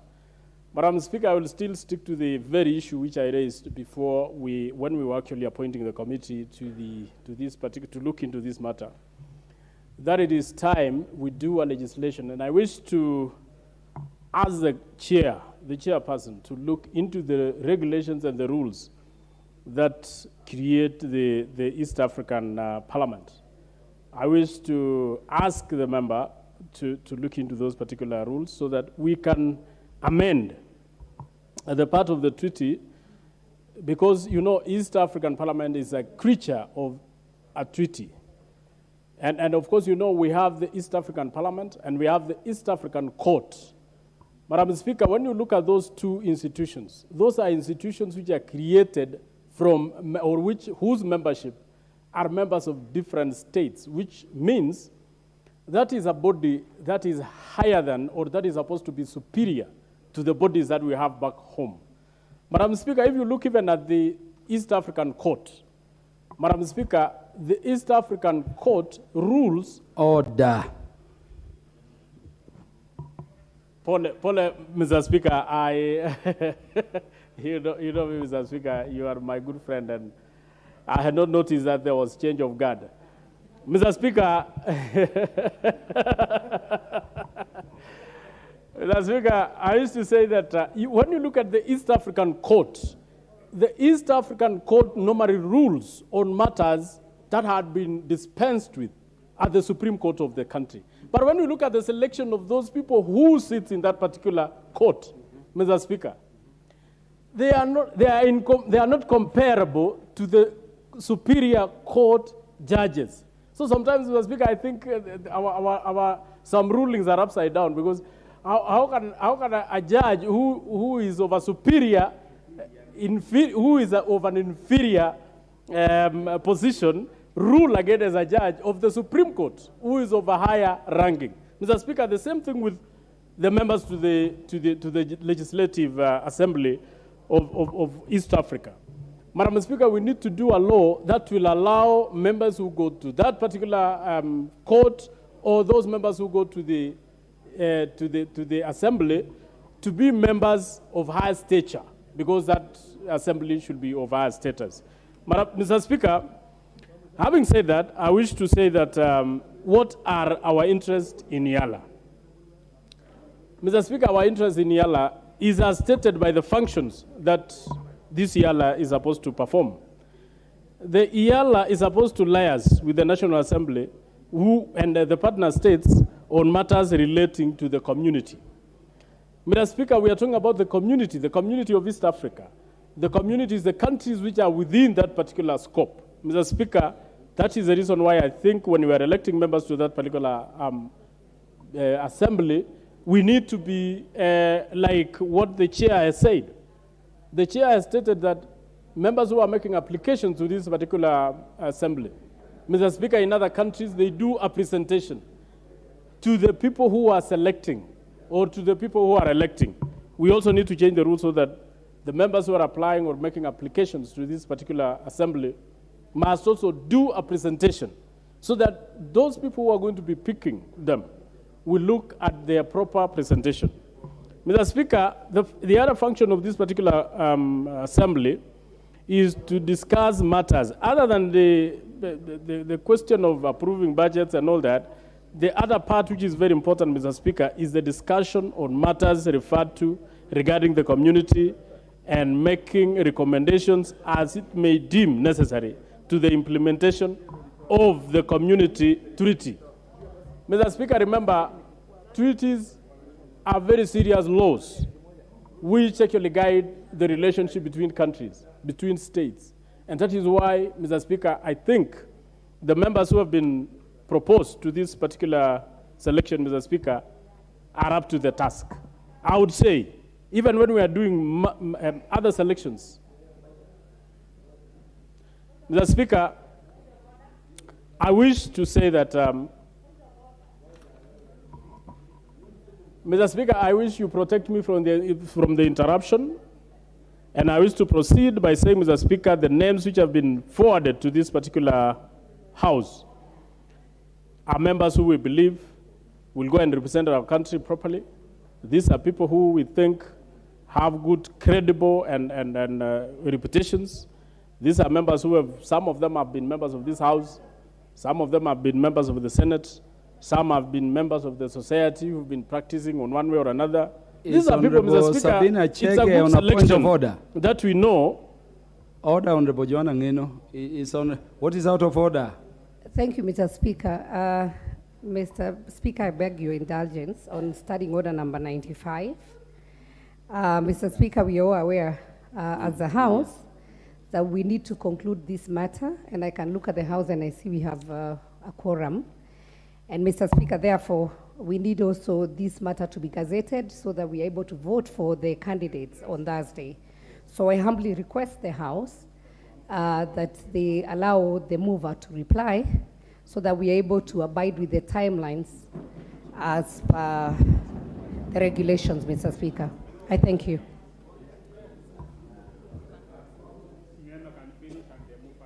Yes, I will. I've noted your request, Honorable Sabina Chege, and the submissions accompanying it. Let me allow Honorable Joanna Ngeno to complete his presentations. Then I will seek the approval of the House in the direction you're seeking. Thank you, Mr. Speaker, for that guidance. I was almost concluding, Mr. Speaker, and I was saying that when you look at the team which has been picked, Mr. Speaker, I wish the numbers would have been enough for all of them. When you look at the 15 from the other side, when you look at the other 15 from the other side, Mr. Speaker, I will tell you for a fact, all these people are qualified. They are very good people. They are good Kenyans. These are people who have served in one way or another. Some have served as members of parliament. Others have served as MCAs. Others have served as lawyers, advocates of the High Court. Others have served as business people. Others have served as good peers to members or to politicians. Mr. Speaker, these are very good people. I wish we would have had enough space for all of them. But because the space is not enough, Mr. Speaker, we are only going to pick the ones which we know are better than, not even better than the rest, but those who we think fits the bill. Mr. Speaker, as we are also picking, we also need to look at issue of gender representation, issue of ethnic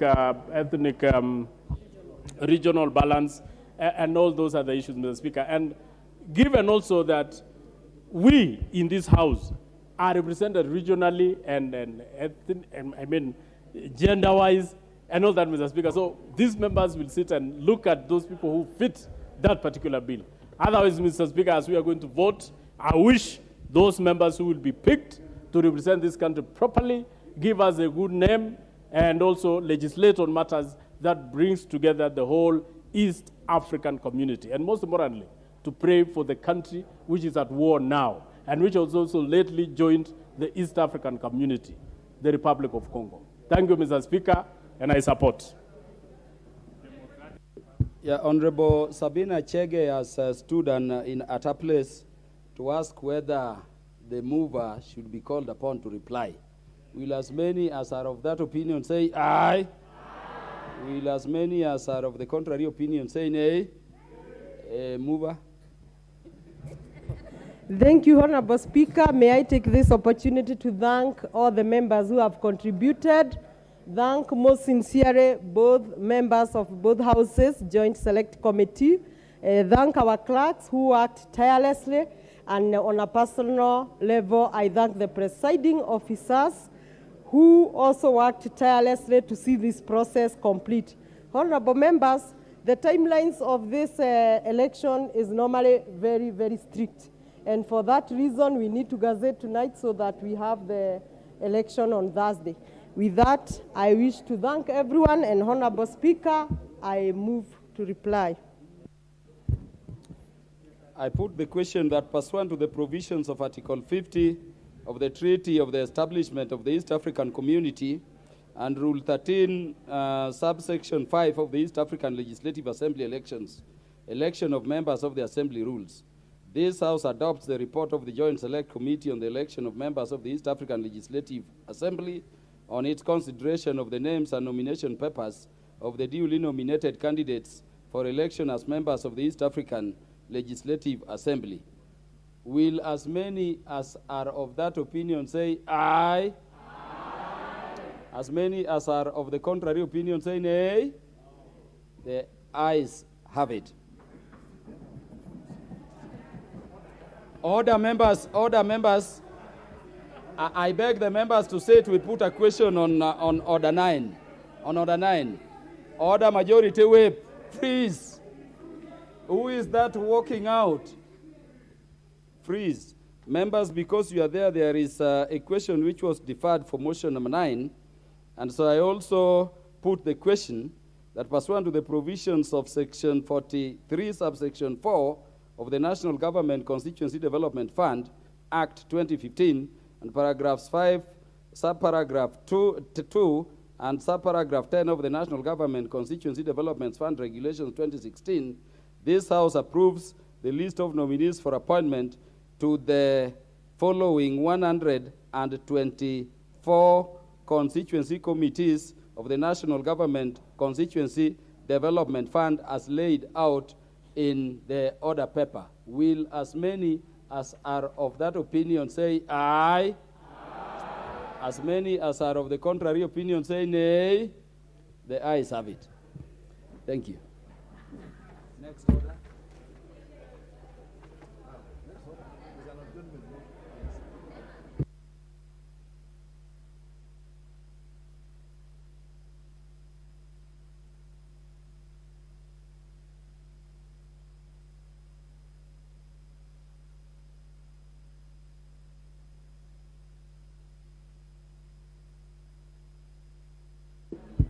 Deputy Speaker.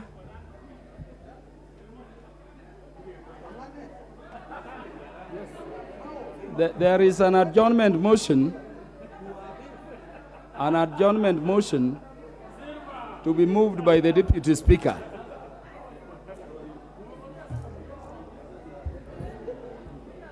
Honorable Speaker, I appreciate the opportunity to be able to raise this issue of grave national importance. Honorable Speaker, during the 12th Parliament, I presented a petition in this House drawing attention to the increase and prevalence of chemical pesticides in Kenya, which pose a risk to human health and to the environment and the larger biodiversity. The respective committee tabled the report of the petition. However, the resolutions of this House are yet to be implemented by the relevant bodies, particularly the Pest Control Products Board. However, therefore, this prevalence that continues is posing risk to various members of the general public. We know that we have a high incidence of cancer, high incidence of neurotoxicity in the country, which is a result of these particular pesticides. Honorable Speaker, concerned that about 76% of the total volume of pesticide used in Kenya have one or more active ingredients that are categorized as highly hazardous pesticides. Noting that these highly hazardous pesticides are a global human rights concern which are endangering inter alia the rights to food, health, and as well as the right to clean, healthy environment, and are regulated by international policy instruments to which Kenya is a state party with direct operational implications for pesticide management. Honorable Speaker, about 44% of the total volume of pesticides used in Kenya are not allowed for use in Europe. and other jurisdictions, but the same for some unexplainable double standards are still allowed and permitted in Kenya. Further, the use of the pesticides in Kenya have not been accompanied with awareness to farmers and other users on their toxicity levels and application. Honorable Speaker, what is happening in the country amounts to criminal negligence and amounts to reckless endangerment of the Kenyan population by bodies such as the Pest Control Products Board. Honorable Speaker, it's noteworthy to say that the Superior Court of California in the United States awarded a farmer $250 million US dollars in damages for developing cancer as a result of repeated exposure to the Roundup herbicide manufactured by Monsanto. The court found that Monsanto did not make information on the dangers of this pesticide available to the public. The same Roundup is currently sold across our agrovets in this country. When it became public that Roundup was a dangerous product, the same agrochemical companies rebranded the product and called it under a different name. So it's still available in our markets today. Honorable Speaker, aware that the Pest Control Product Act, Cap 346 of the laws of Kenya, does not state environmental or human health or biodiversity laws as a concern in the registration process.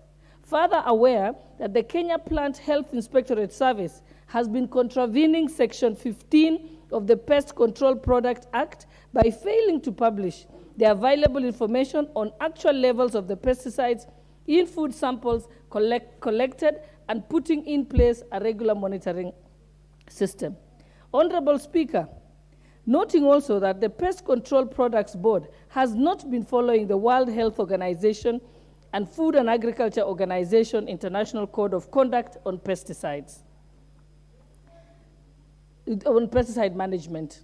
Further noting that nothing has been done to ban or withdraw or any strategy developed to get rid from the Kenyan market these toxic pesticides. Further considering that the government, since the petition, my petition in 2019, has neither established nor strengthened the monitoring system on the use of the pesticide through the data collection on food samples in the market and the levels of pesticide contained. Honorable Speaker, aware that this problem of harmful pesticides and effects is closer to home than can be stated, the Pesticide Atlas that was recently launched by the Hedrick Ball Foundation, and many of you received copies, indicates that highly hazardous pesticides such as Roundup are in rampant use in the country. Incidentally, some of these areas have notable increases in cancer cases. Indeed, the highest rates of cancer are in crop production counties, particularly the Mount Kenya region. Most of these countries, such as Kirinyaga, have been forced to establish cancer centers to cater for the increased cancer incidence. This is not a coincidence. Research has shown that the highest use of the hazardous pesticides is in Kirinyaga County, and the highest prevalence of cancer is in Kirinyaga County. This is a question of a cause and effect. Honorable Speaker, noting that we are against a pharmaceutical industrial complex that especially targets developing countries, there is a collision between agrochemical countries, some in the developed world, and regulators in the developing countries. We know for a fact that our Pest Control Product Board has colluded over the years with the agrochemical companies to ensure that they continue to bring in this poison into our food through the pesticide business. Honorable Speaker, it's noteworthy to say that in 1970s, Kenya was producing 90% of the pyrethrum in the world, not in Africa, in the world. Today, systematically over a period of time, they destroyed the pyrethrum business in Kenya so that they could have a loophole to bring in the dangerous chemicals. Kenya is capable of producing pyrethrum and therefore be able to manufacture pesticides that are pyrethrum-based and are safer for our food. Today, Honorable Speaker, There are some companies within Kenya who are producing pyrethrum-based pesticides. But those pesticides, the safe pesticides, are only used by farmers who are exporting products to Europe because they cannot be permitted to use the hazardous ones and get their goods into the country. Today, the flowers that are sent to Europe, the horticultural products that are sent to Europe, use pyrethrum-based pesticides, safe pesticides. But for the local market, the dangerous chemicals are used. Today, if any exporter of flowers or any horticultural products takes their products to Europe and it is beyond the minimum residue limit as permitted by those countries, the container is sent back. That's how serious they are. But the same country allows in its laws that the banned chemicals may not be used in Europe and America. But their law allows for those chemicals to be manufactured in those countries for export to a country that is foolish enough to permit it. In this case, our country has been negligent and has allowed this to come into the country. For instance, I'll give the example.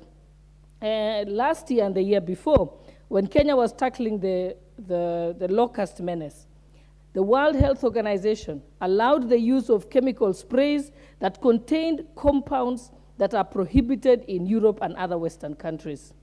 I took the initiative to write a letter to the WHO office headquarters here at the United Nations Environment Programme compound and also to Rome. They ignored my request, even though I made it clear to them that the pyrethrum-based pesticides that could be used to kill the locusts was locally available in sufficient quantities. Nevertheless, they colluded with those agrochemical companies that are selling the dangerous and hazardous chemicals into our country. I raised this on an issue of an official letter. These products are manufactured in Western countries, not for domestic use, but for export. Therefore, after the prevalence of cancer and related diseases, we still purchase cancer-treating medical equipment from the same countries. So they make us sick. Then they send us their equipment to treat our sickness. And then they make us buy their medicines, which they manufacture, to treat an illness that they themselves are creating. They are creating a vicious cycle and a market for themselves. It's against this background, Honorable Speaker, that I move the House to deliberate on this urgent matter of national importance with a view to causing the government to institute measures, among others. May I have extra time? I'm just about to finish. I'll add you 2 more minutes. Okay. And the measures we are requesting is 1, proposing amendment to the Pest Control Product Act Cap 346 of the laws of Kenya, or enacting a totally new law on pesticides to include environmental and human health or biodiversity as possible concerns during registration. 2, sanctioning the Kenya Plant Health Inspectorate Service, KEMFIS, and appropriate action taken towards the board and their management, including removal from office for contravention of Section 15 of the Pest Control Product Act by failing to publish the available information on the actual levels of pesticides in food and samples collected and putting in a regular management process. Lastly, having the Pest Products Control Board sanctioned and appropriate action taken towards the board and management, including removal from office for their failure to follow the World Health Organization and the Food and Agriculture Organization International Code of Conduct in the management of pesticides. That the Pest Control Products Act be amended to include the list of pesticides highlighted and prohibited and banned and withdrawn from Europe and the United Kingdom. And in closing, Honorable Speaker, allow me to pay tribute to a very important woman who assisted me in this process. Her name is Evelyn Ogutu of the Hedrick Ball Foundation, a tireless warrior to protect our biodiversity. It is sad today to announce that she died 3 days ago while delivering twins at the MP Shah Hospital. My deepest condolences to her children and her husband, David Okembwa, and that I wish today she had been alive to see me do this today. Thank you, Honorable Speaker. The condolences of the House are equally registered, and I'm sorry for the loss, Deputy Speaker. The MP for Suba North the Honorable Millie Grace Odhiambo, Senior Counsel. Thank you, Mr. Speaker. And Mr. Speaker, let me also take this opportunity to condole with my sister on the loss of her friend. I'm very sorry, especially that in this age and time, that a woman should die giving birth or giving life. It's unfortunate, and I hope that's one of the things that we'll be looking at. Mr. Speaker, let me also take this opportunity to congratulate you. I've not had opportunity to do so for your new role. You are doing very well, and Homa Bay is proud. And thank you. Mr. Speaker, I just want to agree with my sister, the Deputy Speaker, on her sentiments, especially on the issue of the harmful effect of pesticides. And Mr. Speaker, if it weren't for the fact that she's bereaved, I would have taken her on a different target. But today, because she's bereaved and she's a good friend of mine, I'll be kinder to her. But I just want to say, and because of that, I'll limit the things that I'd intended to say earlier.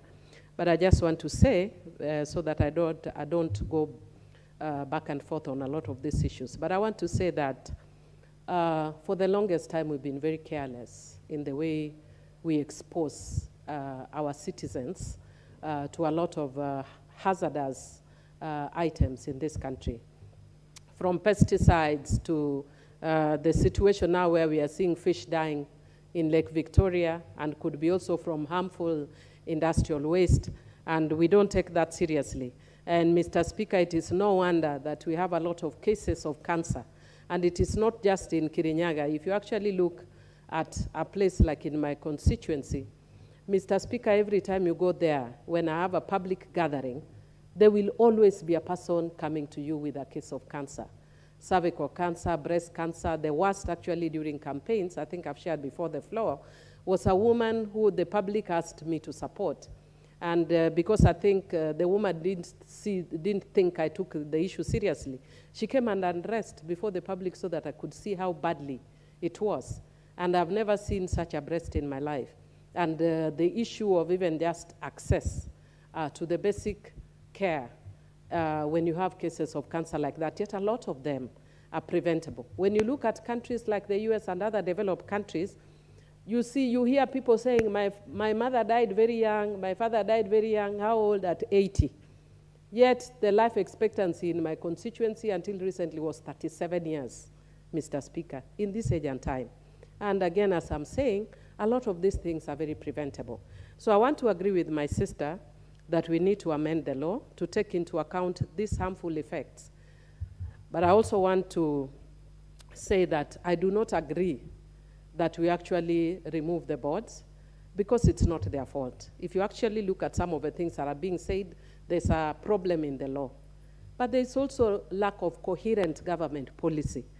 Because when you actually look at, I know some of us have been a little kind because we are saying the government is in transition, but you hear one person saying this, another saying this. Cabinet has not sat, but we have already approved GMOs. What is the impact of GMOs, for instance, in our own being? It could probably be the same thing. Have we looked at it? So we need to not also be too excited sometimes as government, but also we need to have coherent and very proper policy process so that we move away from roadside declarations when we are dealing with serious issues. Ordinarily, the law should follow the policy. But what we've been doing is the policy is now following the law. So we need to be clear what the government policy is on some of these issues, Mr. Speaker. So, Mr. Speaker, with those few remarks, because I can see my time is up, I wish to support the sentiments and just indicate I'm a passionate protector of plants. I did plant genetic resources, intellectual property rights on plant genetic resources as part of my thesis for my master's at Nairobi University. Thank you, and I support. Of course, with the rider on the issue of removal of the board. Thank you. Thank you, Honorable Millie Odhiambo. Your thoughts are always valuable. Honorable Sabina Chege, nominated MP.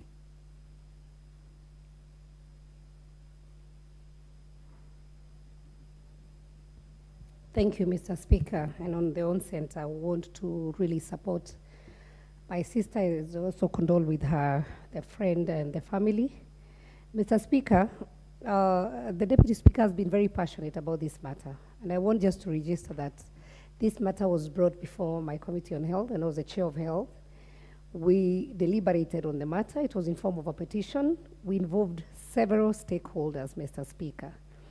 But I'm sad, I'll not go through Millie's way, that even after this House passing resolutions and giving recommendation, nothing seemed to move. And Mr. Speaker, it is sad that we are the only country that is not selfish of its own citizens. I have been a farmer before, Mr. Speaker. If you are to export any food product out of this country, there's a limitation on when you should even spray the pesticide. There are very strict measures that are done. But Mr. Speaker, it is sad that sometimes the products that are rejected for export, even at the airport, those are the ones that find their way back to the market. So you'll find them being sold in the supermarkets, you'll find them being sold in our markets. And sometimes, Mr. Speaker, even the ones who would be protecting the so-called international, traders, the ones who are selling these pesticides, they will find them at the plate, because you never know. You don't know. You will not know where either your wife, or even when you go to a supermarket, you would not know where that product came from. So the issue of traceability, Mr. Speaker, the issue of these pesticides, if they are rejected in other countries, why should Kenya be the place for dumping? And Mr. Speaker, we need to be serious about our citizens. It is sad that, Mr. Speaker, we are mourning death of loss of one of our colleague's daughter who was 10 years old, who succumbed to cancer, Mr. Speaker. Cancer has touched each one of us directly or indirectly, either through a family member, either through a person that you support, either through even your voter, Mr. Speaker. And we must ask ourselves as a nation the hard questions. When did the rain start beating us? Why are we having so many cases of cancer in this country? Are there things that we can be able to control? Honorable Millie has mentioned about the fish dying at the lake. That is just an indicator of the worst things that are happening to us, Mr. Speaker. And so whether people need to move out of offices so that they can take life of Kenyans seriously, I would support. I would support, Mr. Speaker, that we must put life of our voters. Sometimes we are very happy when we're going to ask for their votes, but when it comes to protection of innocent Kenyans who will not be knowing what they're consuming, then we turn a blind eye. So I support, Mr. Speaker, and I would like to urge the government that this is the right time to crack the whip, Mr. Speaker, and make sure that the food that we are finding on the tables, whether from the market, supermarkets, that it should go through the same or similar scrutiny that we take through the products that we are taking out of this country.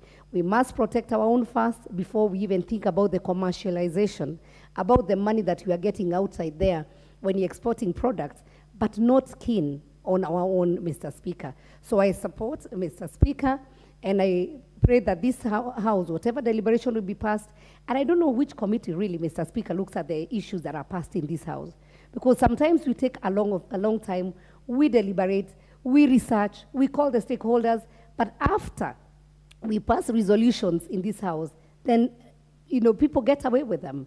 And I think we should have a mechanism, Mr. Speaker, of recalling the things that this House has passed, and people if they don't take action, then we should be the House that takes action, Mr. Speaker. So I thank you for the opportunity. Just hold on, Honorable Sabina. Is the chair of the Committee on Implementation in the House?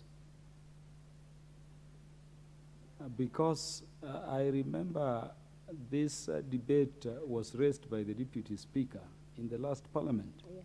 And the debate was very passionate. It's unfortunate we are pursuing it, and the chair of the committee should be pursuing this House resolutions. Is not even present.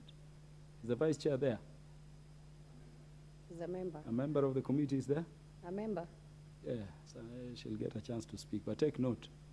We want action from that committee in terms of implementation of House resolutions. So thank you. As I conclude, I just want to urge the Deputy Speaker, Madam Shulei, that keep on the fight. Do not tire. Do not give up. I know sometimes there will be even offers that will come from the other side, but let us stand for the sake of lives of Kenyans and protect them. I thank you, Mr. Speaker. Honorable Pukose.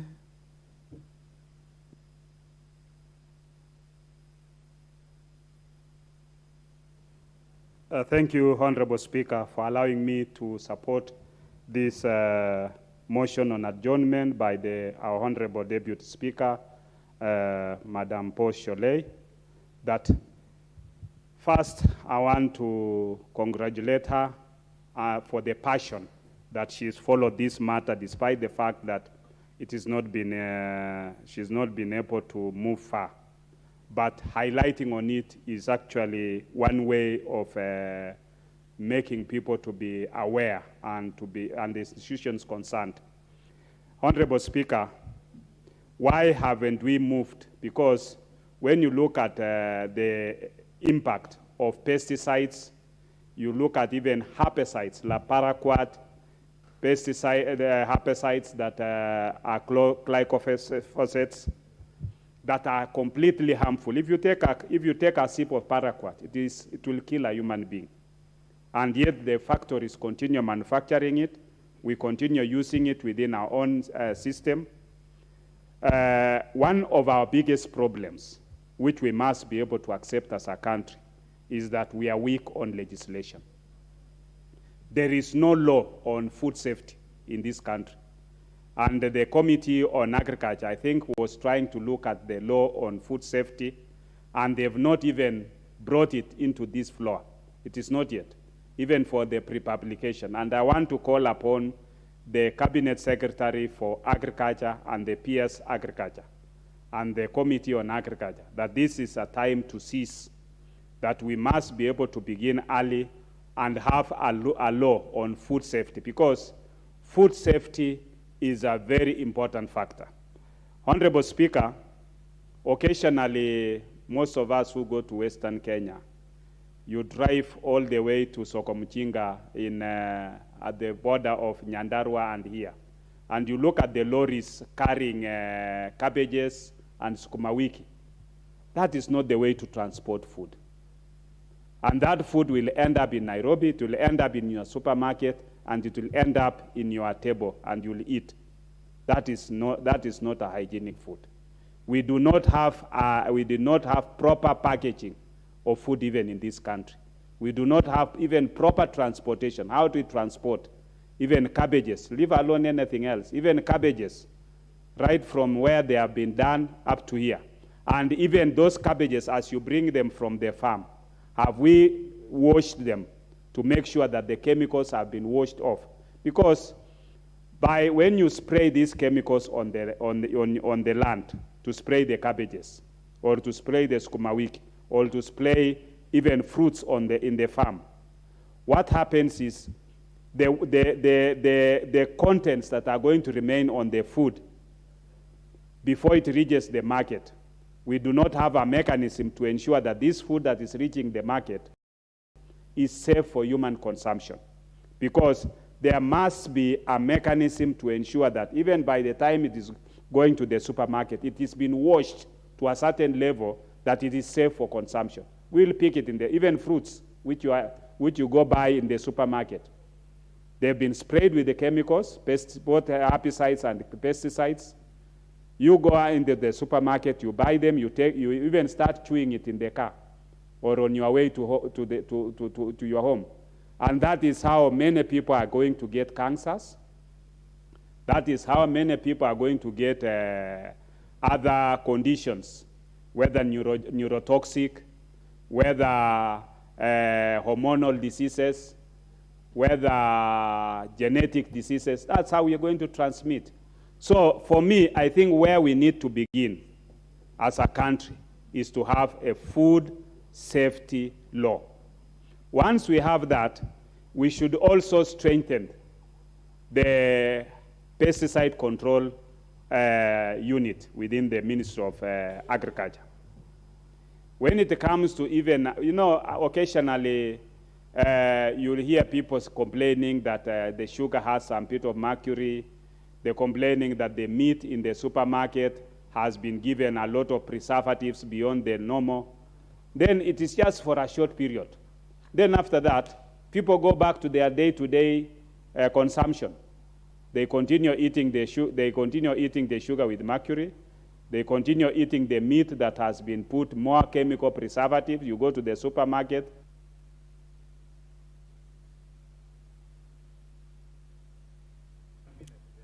Give him 1 minute.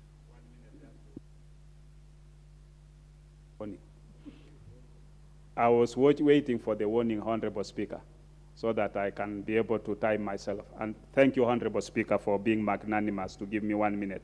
So, Honorable Speaker, I think we need to make sure that our regulatory laws are in place, and we must have an enforcement mechanism for those laws so that we can be able to ensure that whatever is harmful to all our people is preventable. And primary health care is the key way to go. With those few remarks, Honorable Speaker, I support. Asante sana. Mjumbe wa jimbo la Mombasa, Mheshimiwa Zamzam Chimba. Asante sana Bwana Spika. Kwanza nitoe rambirambi zangu za pole kwa dadangu Deputy Speaker, dadangu kipenzi Honorable Sholei, poleni sana. Na mjadala huu ambao umeuleta leo bungeni, kwanza natamaushwa sana. Tuna cases nyingi sana za kansa ndani ya Mombasa County. Kina mama wengi sana ukiangalia katika ile research ambayo ilitolewa, Mombasa ndio inaongoza katika haya masala ya kansa. Na mimi ningependa kuelezea kuwa vyakula ambavyo tunakula, vyakula ambavyo viko ndani ya supermarket zetu, ukiangalia hata yule kuku, wewe ukimchinja kuku nyumbani ukamweka mahali, utapata kama amenyongonyea, lakini yule supermarket amefuriana, ni kwa sababu kuna zile kemikali ambazo zinadungwa. Na ukiangalia mashamba yetu, siku hizi wakulima wananyunyizia kemikali ambazo ni kali sana. Na ndio maana tunaona watoto wakizaliwa, kina mama wajawazito wanapata watoto ambao hawaeleweki, watoto wana mapungufu ya maumbile.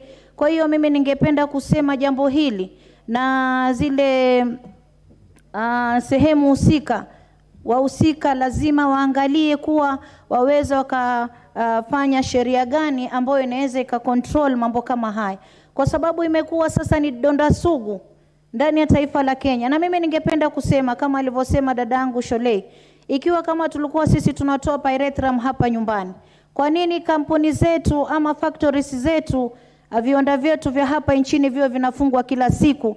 Wajua tukiwa na viwanda vyetu hata kule Mombasa, tukipata kiwanda cha korosho, cha sukari, cha mnazi, cha nazi kule, badala ya kutoa nazi zinazotoka India, zinatoka China, hatujui kemikali gani zimewekwa ndani. Na mimi wasiwasi wangu mkubwa, kwa sababu pia ya watu wangu ndani ya Mombasa County, kina mama wana mitihani mikubwa.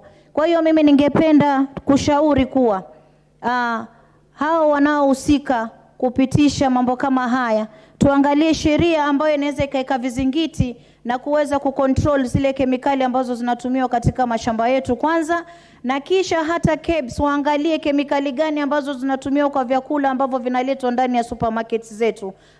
Sisi kama jamii tunanunua, tuna matatizo mengi sana. Kwa hiyo mimi ningependa kushukuru dadangu kwa mjadala huu, na niweze kusupport, na niseme kwa wale ambao wamefanya mambo haya wachukuliwe. Naam. Ni yupi mjumbe huyu anapita tu bila kwenda pale Sijui mjumbe wa wapi? Fanya kwa itikadi ya bunge. Huyu mjumbe ako mbele ya mjumbe Zamzam. Unaenda mpaka pale, nenda ukaweze upande huo. Kumheshimu spika ndio uingie ndani, ndio itikadi ya bunge hili. Tena ni mjumbe shupavu, mjumbe spika. Mjumbe wakili. Akupe heshima zako kama spika. Asante. Bwana Spika, nikimalizia ningependa kusema zile idara husika katika mambo haya ya mbolea kutoka nje, lazima tuangalie tunaletea nini Wakenya. Tusifanye Wakenya kama wanyama, wanapewa kitu chochote, wanatupiwa kama mbwa kitu chochote wanaweka ndani ya miili zao. Hapana. La sivyo tutakuja kumaliza taifa hili kwa maradhi na magonjwa, na hao wanaoleta mbolea hizi kwao wamezikataa.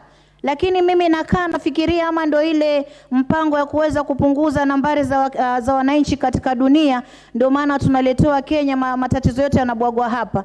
Mimi ningependa kusema idara husika ichukue hatua kali na tuweze kupatia Wakenya vyakula ambavyo viko sawa.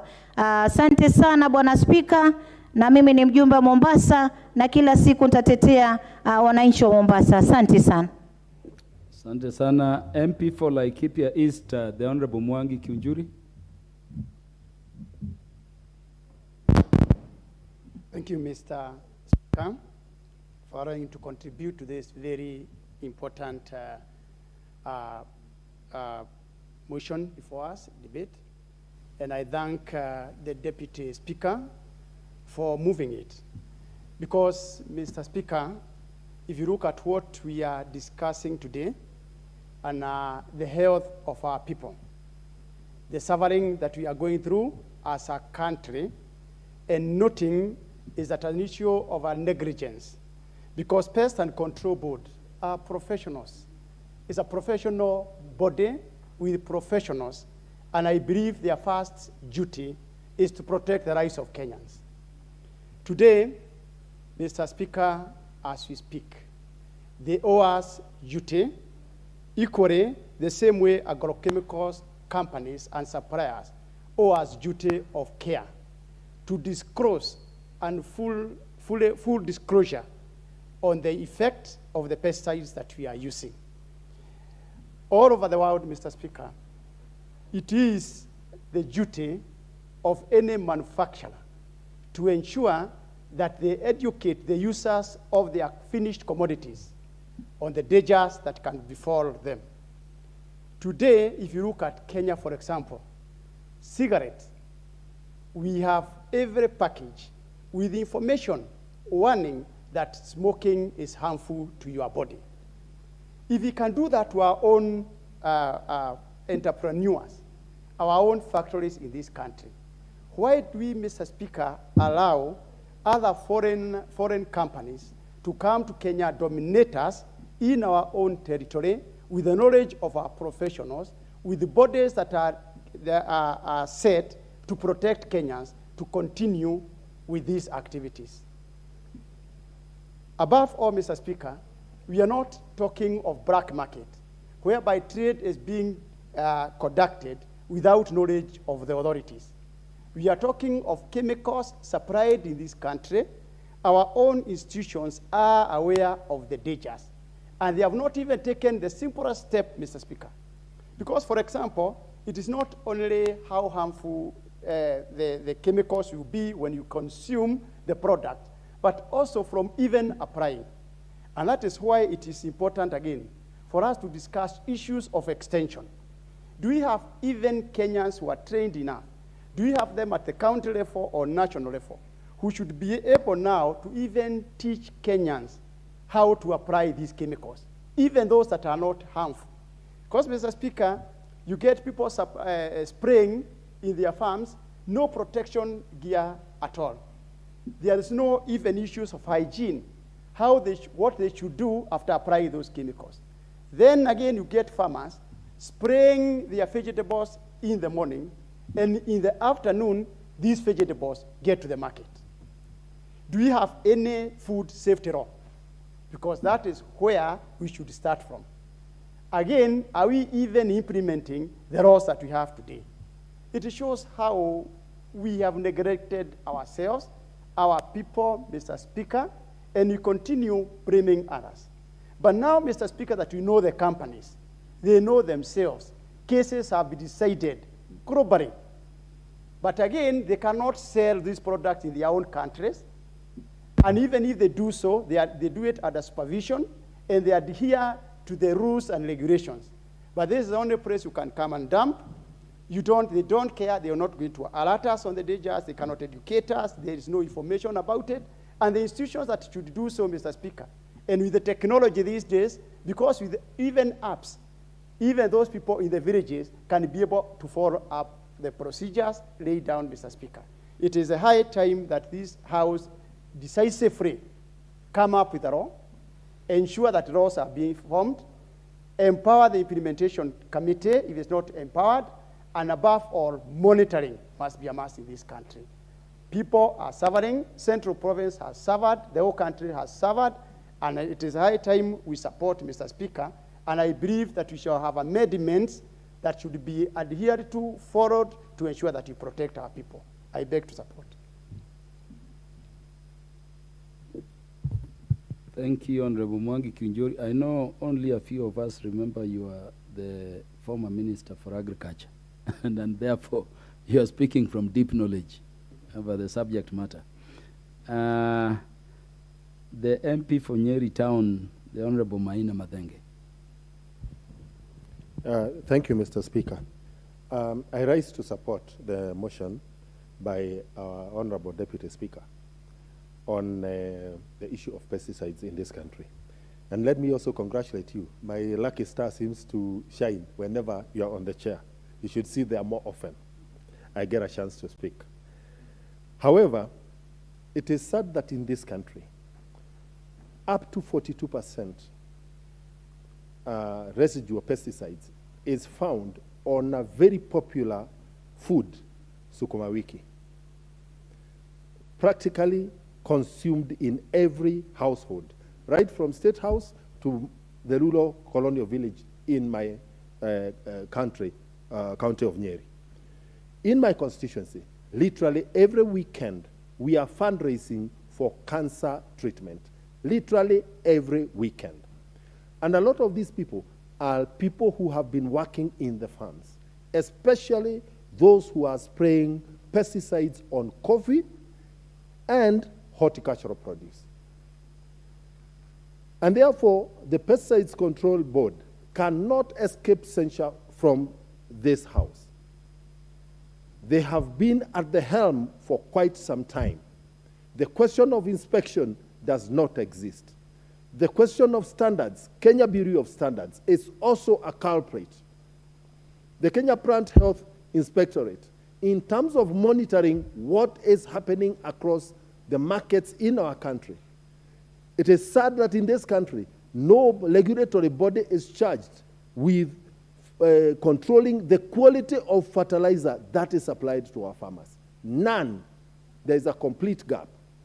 Yet we continue to claim that the way to go is to keep subsidizing farm inputs. In India, with the increased consumption of chemical fertilizers and increased production of food, cancer cases rose. As a result, very many Indian county governments have gone organic. And the use of simple biofertilizers, which can be produced by farmers on their farms, simple technology that can be passed on to our farmers, is available, which evidence shows has the capacity to reduce pesticide use by up to 40%. Yet we continue encouraging our farmers to go and buy pesticides. The issue of leukemia in children is directly linked to pesticide use. In Kiambu, where again pesticide use is very high, there has been reported cases of manhood defects in children. For how long can we as a house continue sitting here and turn a blind eye to the fact that we need to protect our people? And therefore, Mr. Speaker, I want to urge us not to hesitate. And the implementation committee must be given teeth. And maybe it is time that this House looked collectively at who sits in the implementation committee, that committee should be voted for directly as a committee of this House, so that they are answerable directly to this House in terms of what happens to decisions that are made in this House. Yet when they go out there, they have no takers. We cannot then continue claiming that we are the august House.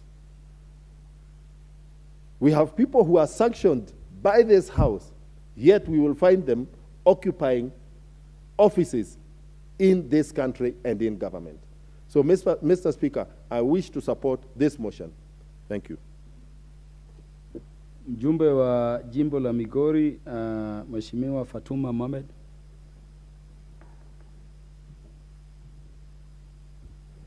Thank you, Mr. Speaker, for this opportunity. On behalf of Migori people, we are also farmers. We grow sugarcane and maize and the rest. But I think as Kenyans, we tend to measure on minus. When the government says that they're giving us cheap fertilizers, we are not even being told where the fertilizer is from, what chemicals are in these fertilizers, and if truly the government want to support the farmers. I believe the best way to do it, which at the end will also create job opportunity for our youths. Our youths are very bright youths. So many of us have gone through universities, and they can do these things at home and make for us the right fertilizers without any chemical, or if any chemical, very minimal. But the government is busy importing and reducing the price. Why don't we put that money into the hands of our youth through the right channel and tell our youths, be creative, create for yourself jobs, and then be able to sustain our economy by giving us good fertilizers so that our crops can grow. Right now, we are facing starvation. We are dying out of hunger. We don't have food. We are importing fertilizers. We don't have rain. What will the fertilizer do to us when we don't have rain? But we have our young people who are very energetic, very innovative, but they're not given opportunity to showcase what they have. So I would urge the government, we stop measuring on minors and do the right thing. When we talk of corruption, when you see a product coming in that is harmful to our people, where else do you place it? It is corruption, because how did it get in? The relevant authorities that are supposed to look into the products that come into the country are reluctant, or otherwise they are corrupt, and then these things come in. Fortunately or unfortunately, when these things come, it will not choose who to kill. It will kill my generation, the president's generation, the farmer's generation, the priest's generation. Everybody is affected, but we take it very light. As Kenyans, I don't know what hub we are, because we used to be agricultural hub. We are no longer one. When we are saying our people are dying, it means agriculture is down. Tourism is down. Everything is down. But number one, when you cannot feed your people, then as a government, as a country, as a community, we have failed as leaders. So I request our government and our leaders, we have devolved, we have counties. A county like Migori, we have sugarcane. The waste product that comes from sugarcane can do very good when we make it into fertilizer. But it is thrown and it becomes a waste, it becomes hazard instead of being used. So I am requesting this government to take this thing serious. You can't turn us into beggars, that we are begging for food. In fact, that is the worst that a country should do, begging for food. While we have hands, we are not in war. Some countries have wars, they cannot go to their farms because bomb everywhere. But Kenya is a peaceful country. We can do farming right from the top to the lowest person. So I urge our leaders, let us concentrate on our youth, create job opportunities by giving them an opportunity to showcase what they can do for us to improve our situation. Thank you, Mr. Speaker. The Member of Parliament for Ruiru, the Honorable Simon Kingara. Thank you, Mr. Speaker. On the onset, may I start by congratulating you for having that opportunity to serve us as a Speaker's panel team.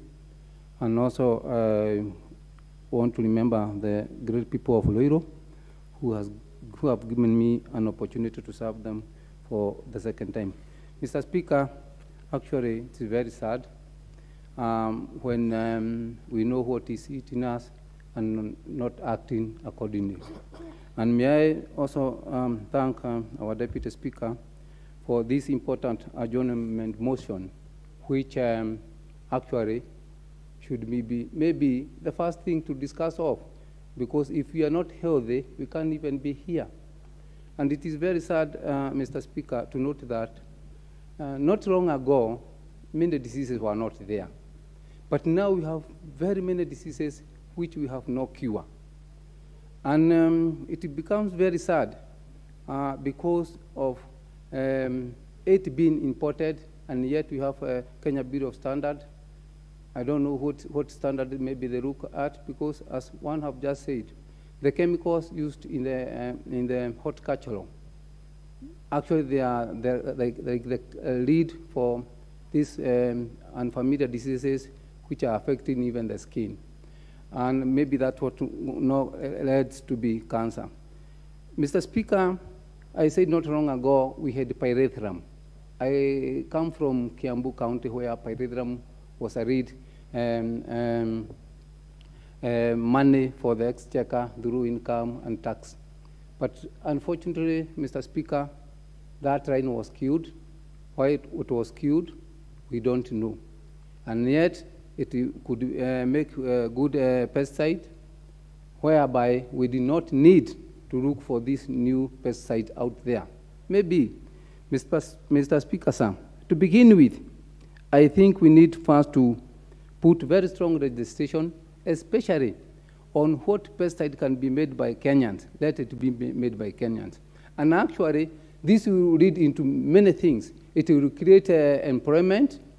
It will make our young ones busy, Mr. Speaker, and also it will improve our industries because the product goes to the second level where now it goes to industrialization. And then, in the long run, Mr. Speaker, we will be exporters rather than importers. And I think that should be the direction. Mr. Speaker, many people have talked of the causes of these strong pesticides which bring to unfamiliar diseases. But Mr. Speaker, I want to pose a question, maybe out of ignorance. Kenya is within what I would call a Commonwealth. And we should pick it from there, Mr. Speaker. If this pesticide is not used in the other part of the Commonwealth, why is it used in Kenya and more so Africa? I think it's our duty, Mr. Speaker, to come up with very strong legislations which can take care of our people, Kenyans, and even East Africa, now that we are talking of IALA. But the problem, somebody asked, where did the rain start hitting us? I think, Mr. Speaker, is execution. We come up with good laws, we come up with good bills, but do we execute? I think we should have a timeline. When something is discussed or agreed on through the process of this House, Mr. Speaker, let us work on how we can limit the time for execution. Because those many things which you have said, including the sentiment of our Deputy Speaker, of an issue which was brought sometimes back, where did it lie? Was it for here to be discussed and then be shelved? I pose that question and support. Mjumbe wa Changamwe, ndugu Omar Mwinyi. Mheshimiwa. Thank you, Mr. Speaker. And at the onset, I would like to congratulate you for having been appointed in the Speaker's panel. We are proud of you. Secondly, I would like to congratulate the Deputy Speaker for coming up with this idea. And I would like to point out, Mr. Speaker, about how our country is so reckless with its don't care attitude. Yet a country like Uganda, our neighboring country here across the border, is so keen on the protection of its people to the point that they never use fertilizers or chemicals in their trees or plants. And when you visit Kampala city, Mr. Speaker, you'll be surprised. In the city center, you may be looking for a chemist. It may take you 1 hour before you locate one. Yet in the city, the small town of Bigori, you may find 1,000 chemists. Every other shop is a chemist. The reason is Kenya is a sick nation. And this is the case in all towns of, in our country. The government agencies, Mr. Speaker, have people who are qualified, who are actually up to the task, but unfortunately there is what we call government interference. And the case in point, Mr. Speaker, is just 2 years ago when we had a shipload of maize at the port of Mombasa, and those who are responsible for doing the checkups and the investigation, the KEFIs and the public health officials were actually asked to step aside so that they cannot do their investigations and, of course, bring out their report. So if this is coming from the government, then it shows our government is not keen on protecting its own people. Mr. Speaker, it should actually come to our notice that of late, cases of diseases which have very far-reaching effects on our health, such as cancer, is on the rise. And this is something that should actually worry us, because it is not only affecting the poor, but it is affecting everybody else. But more so, it is unfortunate that those who are less fortunate bear the brunt, because they cannot afford the treatment of cancer, which is as a result of government inability to let its own officers to do research on all these products that come our way so that our people can be safe. I want to laud the sentiments of the Nyeri Town MP that some of these products find their way to State House, like Sukuma wiki, because Sukuma wiki is consumed everywhere. The other thing that, of course, is a problem, Mr. Speaker, is the idea of making quick money. We sometimes do not mind about the health of our people because we can make a kill whenever such products are coming into our country. So we have hazardous chemicals and diseases which are detrimental to our health and, of course, make us to be less productive, and this country definitely can never grow and measure up with those developing countries. Mr. Speaker, we also have insecticides in our homes. They are applied every day, on an everyday basis, to kill mosquitoes and cockroaches. And you'll find somebody spraying the room and then sleeping in the next half an hour. Definitely, we are inhaling dangerous chemicals, and this is also a problem to our health. Finally, Mr. Speaker, we are signatories to very many international treaties, yet we are not even adhering to simple rules of making sure our people are safe. So may I congratulate the Deputy Speaker for coming up with this important business of the House. But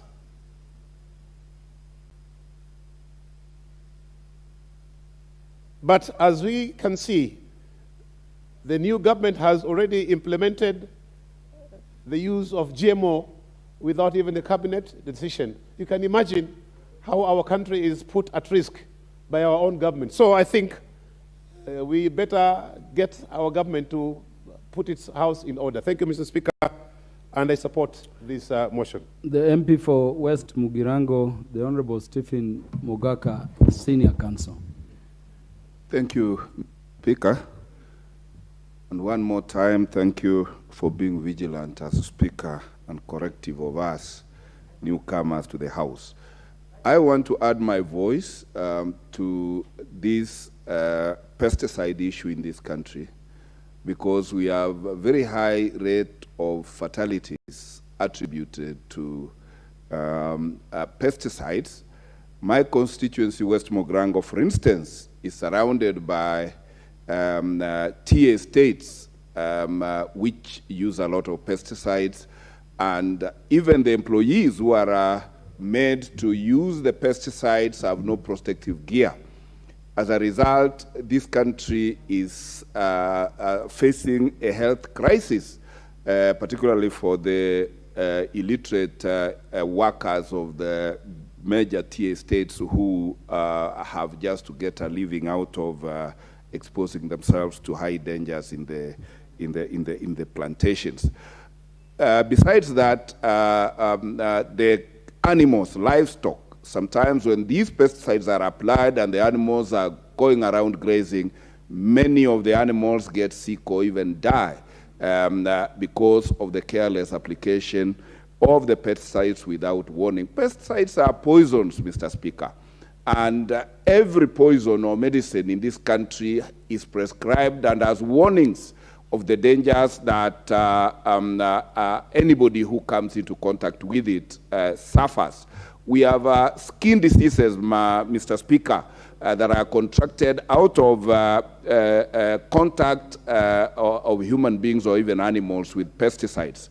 I want to add my voice, and on behalf of the people of West Mogrango, we call for an urgent law that will regulate the management, application of pesticides in this country, not to mention that those which are applied on food and brought to the market and consumed pose a great health hazard to the people. Mr. Speaker, I support.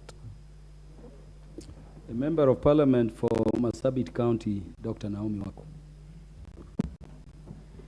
Thank you, Mr. Speaker, sir, for allowing me to add my voice to this very important motion, as I also congratulate our Deputy Speaker for bringing it again to the House for the second time. It's unfortunate that it did not get much attention during the 12th Parliament. I also condone with her as I stand, and it is my prayer that God will comfort the family of your friend. Mr. Speaker, I support this motion from the onset on the harmful effect of pesticides. As many of my colleagues have already contributed, we know that through these pesticides, our people or the citizens have suffered in many ways. This has negative effect on soil, on water, on vegetation, and on human beings, and even on the wild animals. And that is why today, as a country, we have so many challenges, especially when it comes to cancer patients in our country. And that has affected every part of this country.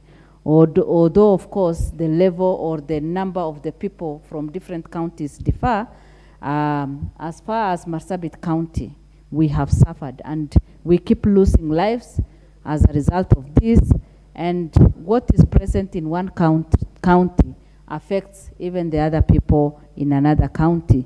Mr. Speaker, I don't know why, as Kenyans, we have not been very careful on what our citizens take or consume.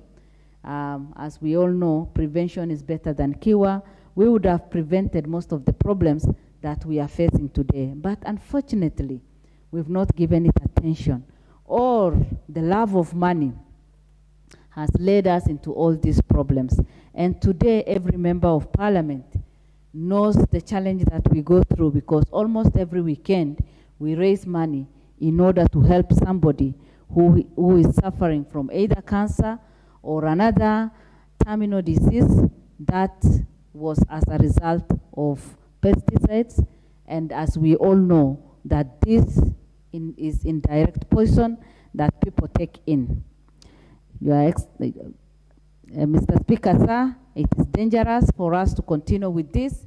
And as we have the board, the pests and control board in place, I would want to say that we have been badly exposed in the past, and they should take the necessary controls measures in place so that we can be able to avoid more problems in future.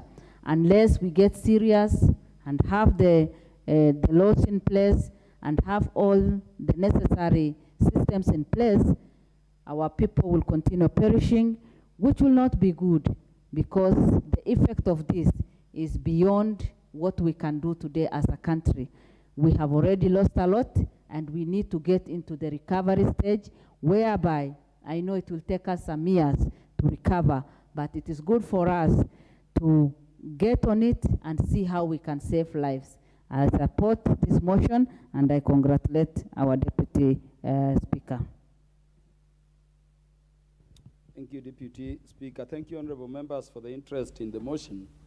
Honorable members, and the time being 7 p.m., this House stands adjourned until Wednesday, the 16th day of November 2022 at 9:30 a.m.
critical role in the furtherance of the East African objectives.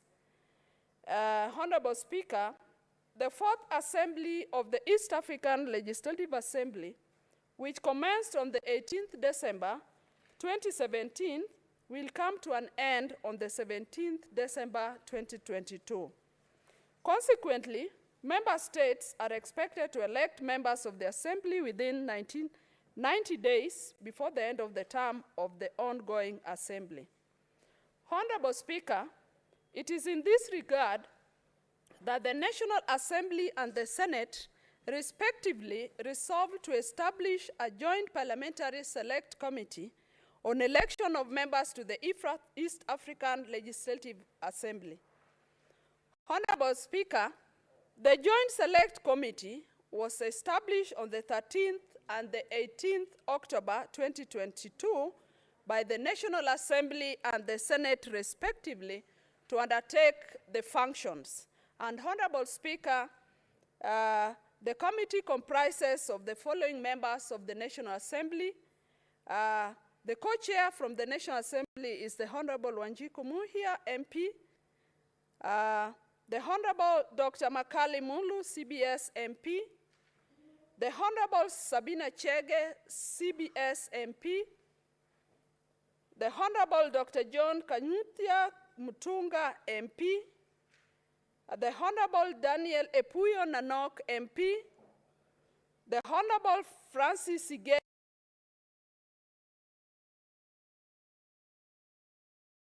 CBS MP. The Honorable Ruth Adhiambo Busia, MP. Honorable Speaker, the members of the Senate in the Joint Select Committee are Co-Chair Senator Daniel Gitonga Manso, EBS MP. Senator Raphael Shimera Munzagu, MP. Senator Commissioner Joyce Koech Korir, MP. Senator Miraj Abdularam, MP. Senator Chute Mohamed Said, MP. Senator Joseph Githuku Kamau, MP. And Senator Beatrice Akinyi Ogola. Honorable Speaker, the Joint Select Committee held its first meeting on the 25th of October 2022. And Honorable Speaker, pursuant to Rule 4 of the East African Legislative Assembly elections, the presiding officers, that is the clerk of the National Assembly, the clerks of the two houses, notified the public, Honorable Speaker, via Gazette Notice number 13031, that was dated on the 26th October 2022.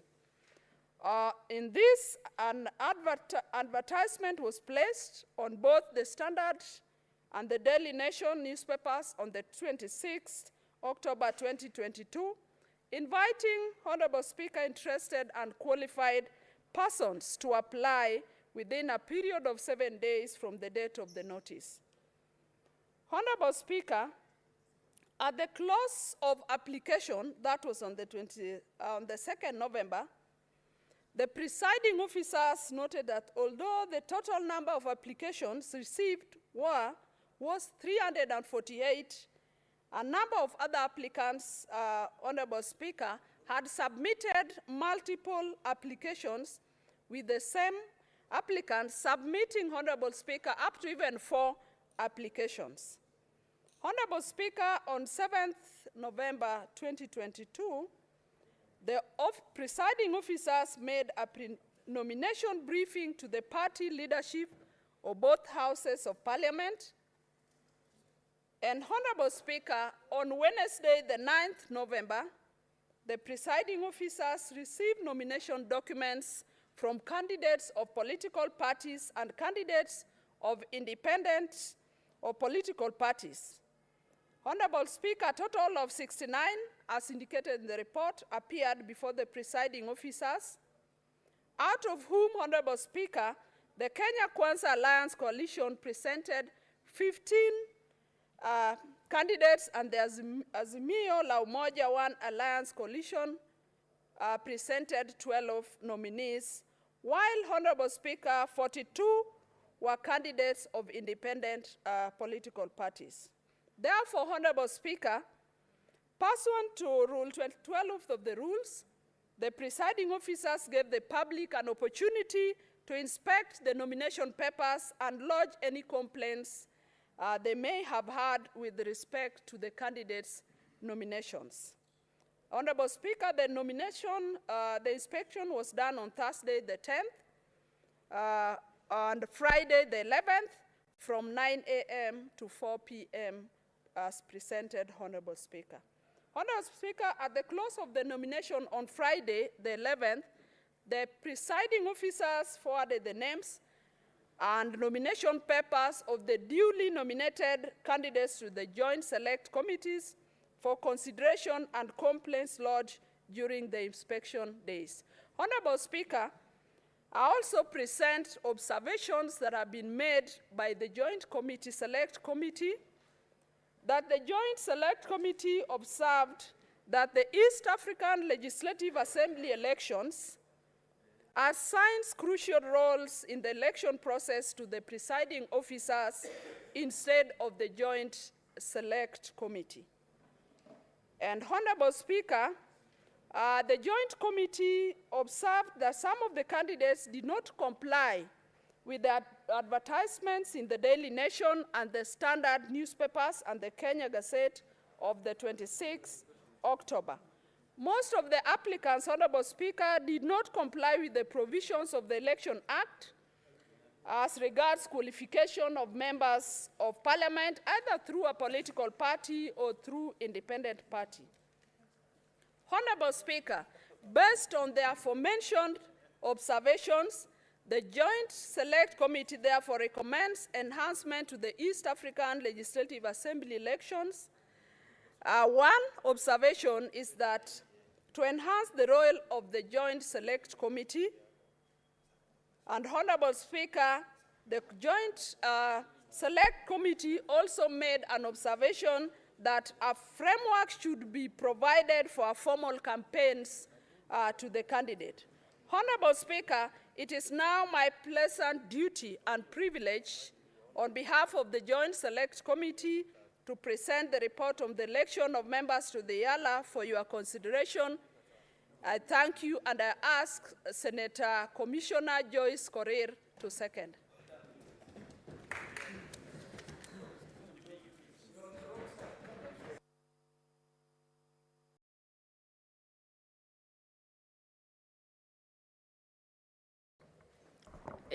Thank you very much, Honorable Speaker.